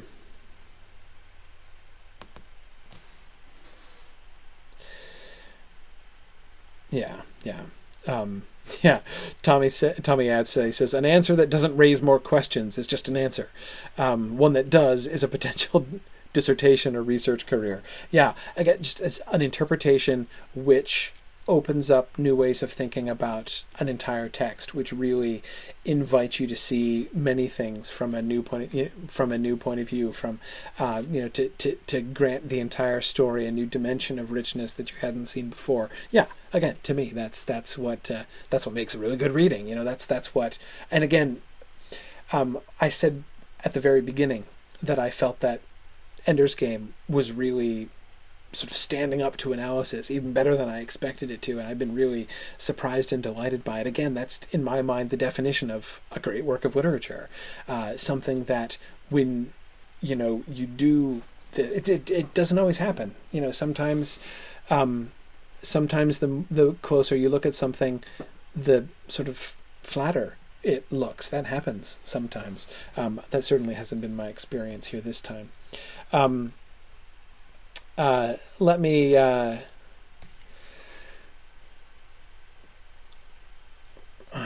see. I'm going to keep going. Experienced Mythgard students will recognize my trying to decide whether to stop or go on face that I was just making there. Let's go on. Here's Ender after this moment. Ender didn't go back to the fantasy game, but it lived in his dreams. He kept remembering how it felt to kill the snake, grinding it in, the way he tore the ear off that boy, the way he destroyed Stilson, the way he broke Bernard's arm, and then to stand up, holding the corpse of his enemy, and find Peter's face, looking at him from the mirror. This game knows too much about me. This game tells filthy lies. I am not Peter. I don't have murder in my heart. And then a worse fear. That he was a killer, only better at it than Peter ever was, that it was this very trait that pleased the teachers. It's killers they need for the bugger wars. It's people who can grind the enemy's face into the dust and spatter their blood all over space. Well, I'm your man. I'm the bloody bastard you wanted when you had me spawned. I'm your tool, and what difference does it make if I hate the part of me that you most need? What difference does it make that when the little serpents killed me in the game, I agreed with them and was glad?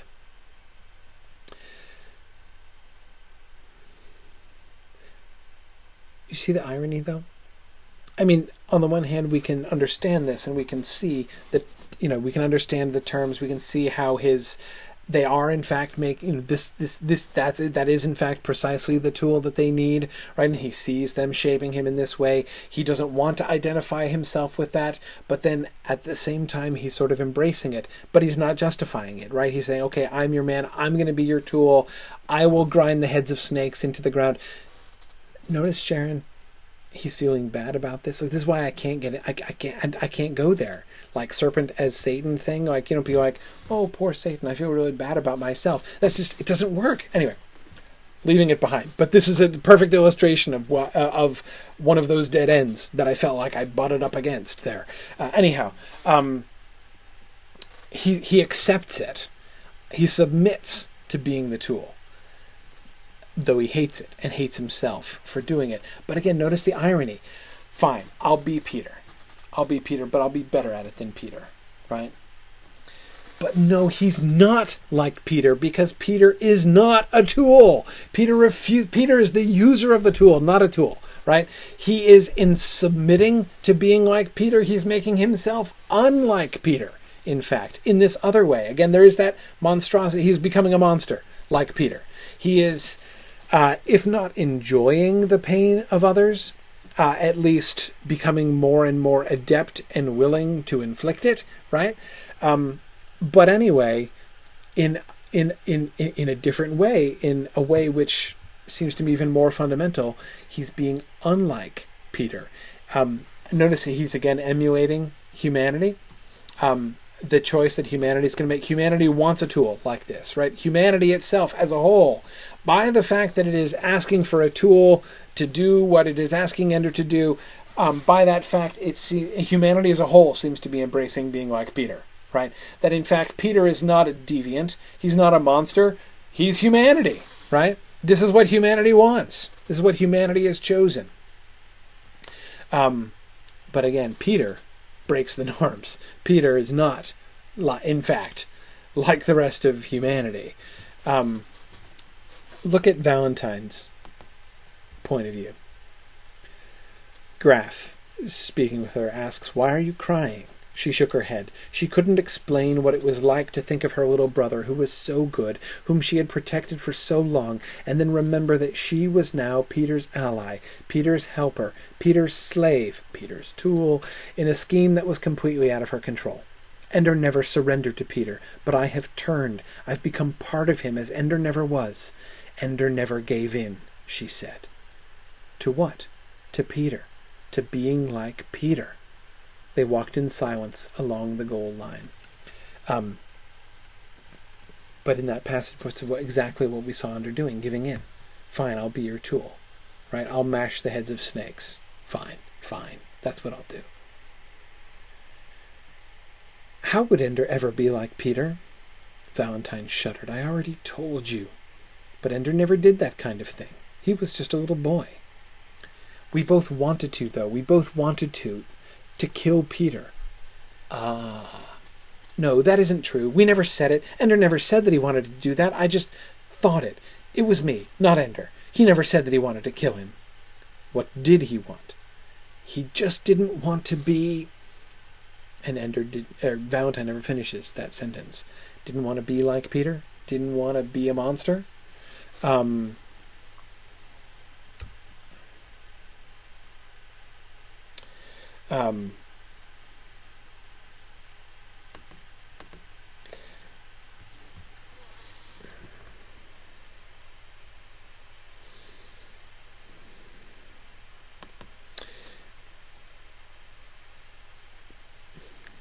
Hans has an interesting perspective. By denying the part of himself that is like Peter, Hans says, he opens himself to destruction by the serpents. The Peter image in the mirror is holding back all the little serpents.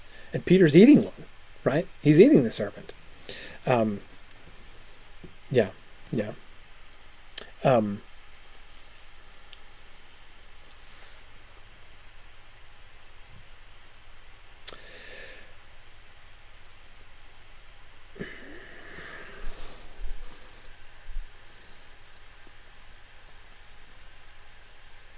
Remember,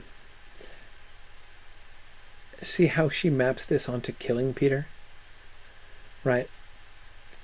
We wanted to rebel. Peter was violent. Peter was a monster. We didn't want to be monsters. We wanted to be children. We just wanted to live. We just wanted him to leave us alone. Right? They just wanted to be kids, but Peter was a wolf. So what do? How can they escape? Well, they could always go through his eye, I guess, right? They can destroy violence by violence. Can you avoid the giant's trap without killing the giant? How do you break out of this system? She's become Peter's tool. Ender never gave in, but he is giving in. Ender is willing to become like Peter, but hates becoming like Peter, except in doing so he is being the opposite of Peter. It's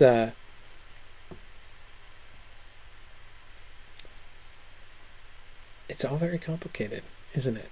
Sharon Powell points out, Ender is not like Peter because Peter enjoyed inflicting pain. Ender doesn't enjoy it. That's true. That does seem to be the fundamental difference. It's the difference that Graff seems to perceive from the beginning. That's why they took Ender and not Peter, right? Because they were obviously uncomfortable with that element of Peter's character. That's sort of the other side. I was looking at Peter as the individual who is using humanity as a tool, but he's also a monster. And not only monstrous in some kind of abstract way, in the sense of that any individual who puts himself, who separates himself from humanity in that way and is willing to use all of humanity as the tool for his own ends and desires to control everyone, you can say that, no matter what his personality is like, that's monstrous. Well, monstrous in the sense of being different, being separate from sort of dehumanizing himself, right? But he's also monstrous in a much more, I almost said normal way, recognizable way, right? In the I like to torture small animals kind of way. Well,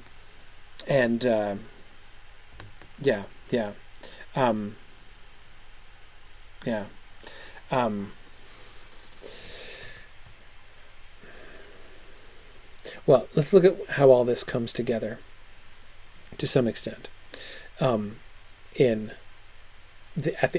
the end of the world. Sean Smith was reminding me that I had promised that we would compare the two, so I do need to at least get there.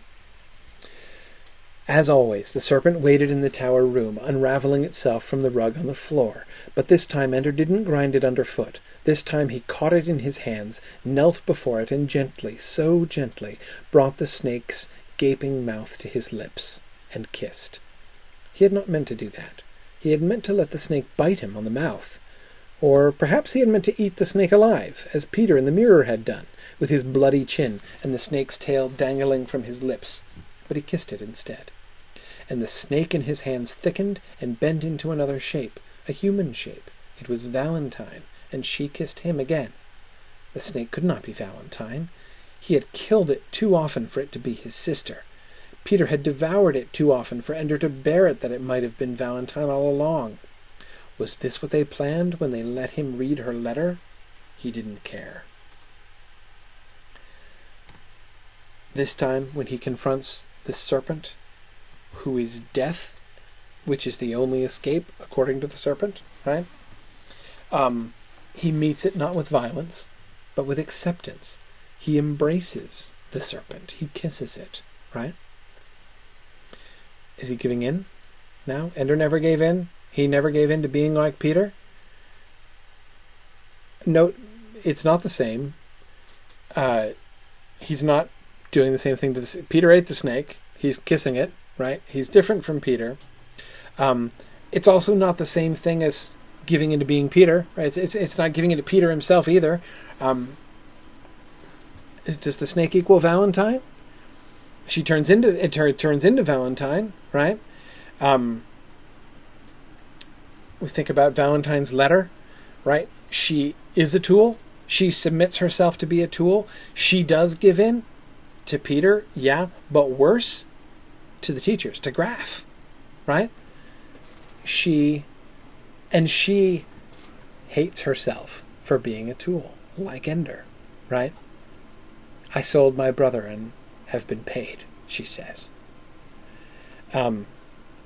She had been life, the one living good memory that he had, but now she's death.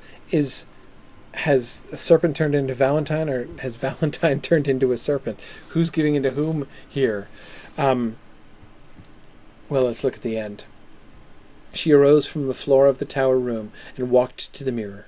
Ender made his figure also rise and go with her. They stood before the mirror, where instead of Peter's cruel reflection, there stood a dragon and a unicorn. Ender reached out his hand and touched the mirror, and so did Valentine. The wall fell open and revealed a great stairway downward, carpeted and lined with shouting, cheering multitudes. Together, arm in arm, he and Valentine walked down the stairs. Tears filled his eyes, tears of relief that at last he had broken free of the room at the end of the world, and because of the tears he didn't notice that every member of the multitude wore Peter's face. He only knew that wherever he went in this world, Valentine was with him. We have this royal fantasy welcome. I'm assuming he's the dragon and she's the unicorn. It seems like a not coincidence that he's going to become the commander of Dragon Army immediately after this, right?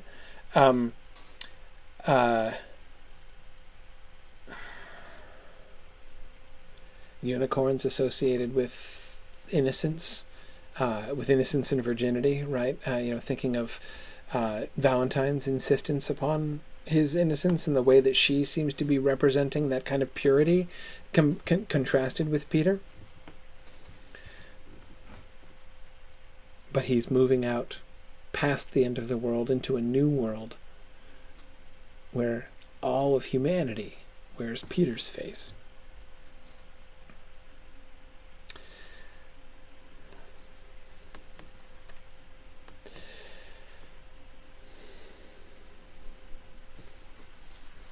Well, I think we're done here. There's a lot more to say here. But I'm way over time now. So I'm going to let you guys go, having gotten to this passage and really sort of thought through, not yet final conclusions about this passage in the end of the world and what's going on here. But at the same time, I think that's okay, because I don't think we're in a position to make final conclusions yet. We're only halfway through the book, right? So let's keep asking these questions. Let's keep looking at these things. Let's keep following these themes. This, this complicated relationship that we're getting between Ender, this complicated parallel between Ender and Peter, and their relationship with humanity, being a tool or using tools. The issue of monstrosity and becoming a monster. Do you have to become a monster in order to does doing this become a tool or make you into a tool? No, wait, does becoming a tool make you into a monster? That's what I was trying to say. I can't even speak sentences anymore. Hang on again. We're not at the end of the book. Let's watch what happens next. Keep thinking about these things as we move forward. But don't let me leave this. Don't let me wimp out entirely on this passage. I want to make sure we come back to this. I think it will become a little bit clearer in retrospect. We can try to see how it fits in with what goes on to happen in the next part. Also, don't forget, as I don't think it's a coincidence, the connection between dragons and serpents is pretty close. They're not identical. Dragon Army isn't necessarily a synonym for Snake Army, but they're very closely related. So it seems to me kind of interesting that it is at this point that he is now going to be identified with dragons, with the Dragon Army. We'll see. We'll see how that works out. Anyway, thank you very much. You guys have been awesome tonight. You've asked great questions and made some really wonderful comments. I've really enjoyed our discussion here tonight. Thank you for your patience in enduring a especially long class here tonight. We've officially gone over 2 hours now. So thanks for that. I look forward to looking at his time as a commander next time in battle school and see how these relationships and parallels develop as we move forward. I am very much looking forward to what we continue to see. So thanks. Look forward to joining you again next week, and I hope you will be with me Tuesday night next week, same time. Thanks very much, everybody. Good night.